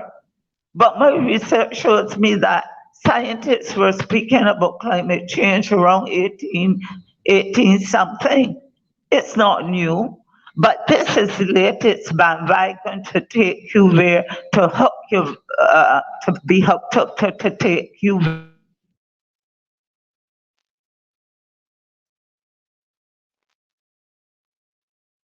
I think we may have. I think we Yeah, may have lost we her. have missed her, and we've gone. I think we're at. My time is saying we're a minute over. Are you there again, Mrs. Corbin? Yes, please. Right, we But I literally have want 2 to stay minutes. here 1 10, minute. 2 minutes past 10. Okay, so we will take 2 minutes to wrap up, but go ahead, 2 minutes to wrap up. Thank you. That very Sherpa was the one who took the landfill into, as Minister of Health, into Scotland District and spent over $40 million on a landfill in the middle of Scotland District. That very Sherpa that is now going to be sharing the heavy load as the Prime Minister's right-hand person talking about climate change, while Barbados is being managed remotely by the Prime Minister when she's traveling. I want to say also that I looked at the figures again and compared, are you satisfied as a maid in the same maid, the maid is being paid $24,407 per annum, and I believe to be on the job and not work remotely, while the Prime Minister is being paid $213,000, 334 per annum with perks, and it has given her intention to us that she will be globetrotting, attending to other international matters and responsibilities that no other person seemed to be able to undertake, and govern us remotely. The cook gets $24,000 per annum and $405 per annum. The driver, $27,673 per annum. And they are not, I believe they turn up for work and they're not doing their work remotely. Can we, as the Barbadian public, accept this kind of suggestion? And it wasn't a suggestion, it was a statement. It was like a kind of proclamation that this is my intention and this is how Barbados will be managed. We have too much at domestic level that needs to be attended to and addressed. And it cannot be done through a host of persons who have not been given the confidence of the majority to lead and guide. And I am just throwing this out again. Is this something that, as the Bajans say, we can abide and live with? And just let it pass? Or is this something that we need to tell the Prime Minister, no, Madam Prime Minister, you have already generated the interest, the global interest, and you've pioneered up to a point, hand over to whomever on the, and I also, Marcy, quickly let me tell you, do my research. I looked and I Googled for champions, global champions of climate change. And I do not, and I probably have to do some more research, I do not see the name Mia Armour-Motley as one of the global champions. Tell me, somebody else could correct me, but there are other names. Hand it over to other persons who do not have jurisdictions for which persons voted for you so favorably and outnumbered others until it's a 30-0. Leave it to others to do it and attend to your country, where the public give you the vote to manage and to lead. Wow. That is my message. And I'm saying, Barbadian public, if you're satisfied with how things are going, stay quiet. But I cannot stay quiet when I see what I call as misuse of opportunities and misuse of the confidence entrusted in you to lead the country, and you have declared to the public very confidently that you will have to travel. You've got your Sherpa or Sherpas in place, and you will manage us remotely. It is a no. Thank you. Thank you so much. Thank you so much. Very, very well said. And I could see us taking a piece of this and sending it around. I think that this is so important. We've gone over time, as we have been doing, and I'm a kind of a stickler for time. So thank you all for joining. I don't know if any of the panelists have anything extra to say, but it's 10:08. If we don't, I see you. Yeah. Mr. I want Just, yeah, go ahead, Yeah. Kivar. Oh yeah. I just wanted to reiterate one or two things afterwards, and to say the first things first, the cabinet reshuffle that we had is again not originally. You know that the PNP in Jamaica just reshuffled their shadow cabinet, and it is all over the Jamaica news. They just reshuffled their cabinet, and Barbados now is reshuffling the cabinet too, right? But the fundamental point here is Rose, Liz Thompson needs retirement and not to be given any additional jobs off the backs of the taxpayers of Barbados. Retirement. And with that, I can just say good night. I thank you everyone for having me once again. Good night to You're everybody. most welcome. You're most welcome. Dr. Ferdinand, a minute. Can you do it short like I Kimar? can do it in 30 seconds. First thing I want to say is what is troubling is that in her globe trotting, we do not know what she's committing Barbados to. She never reports when she returns here what has been done or what agreements have been engaged. She never speaks to the people of this country. So she spoke in that recording we just heard about a new Barbados, her idea of a new Barbados. What does that mean? What is she selling us out to the World Health Organization, the World Economic Forum, to the global elites? What is Barbados being sold out for? That's all I have to say. Yes, thank you so very much. And over to um, the general. General, 1 minute. You can do it in a minute. No, 10 seconds. I think the Prime Minister misspoke when she said Sherpa. It's Shirker.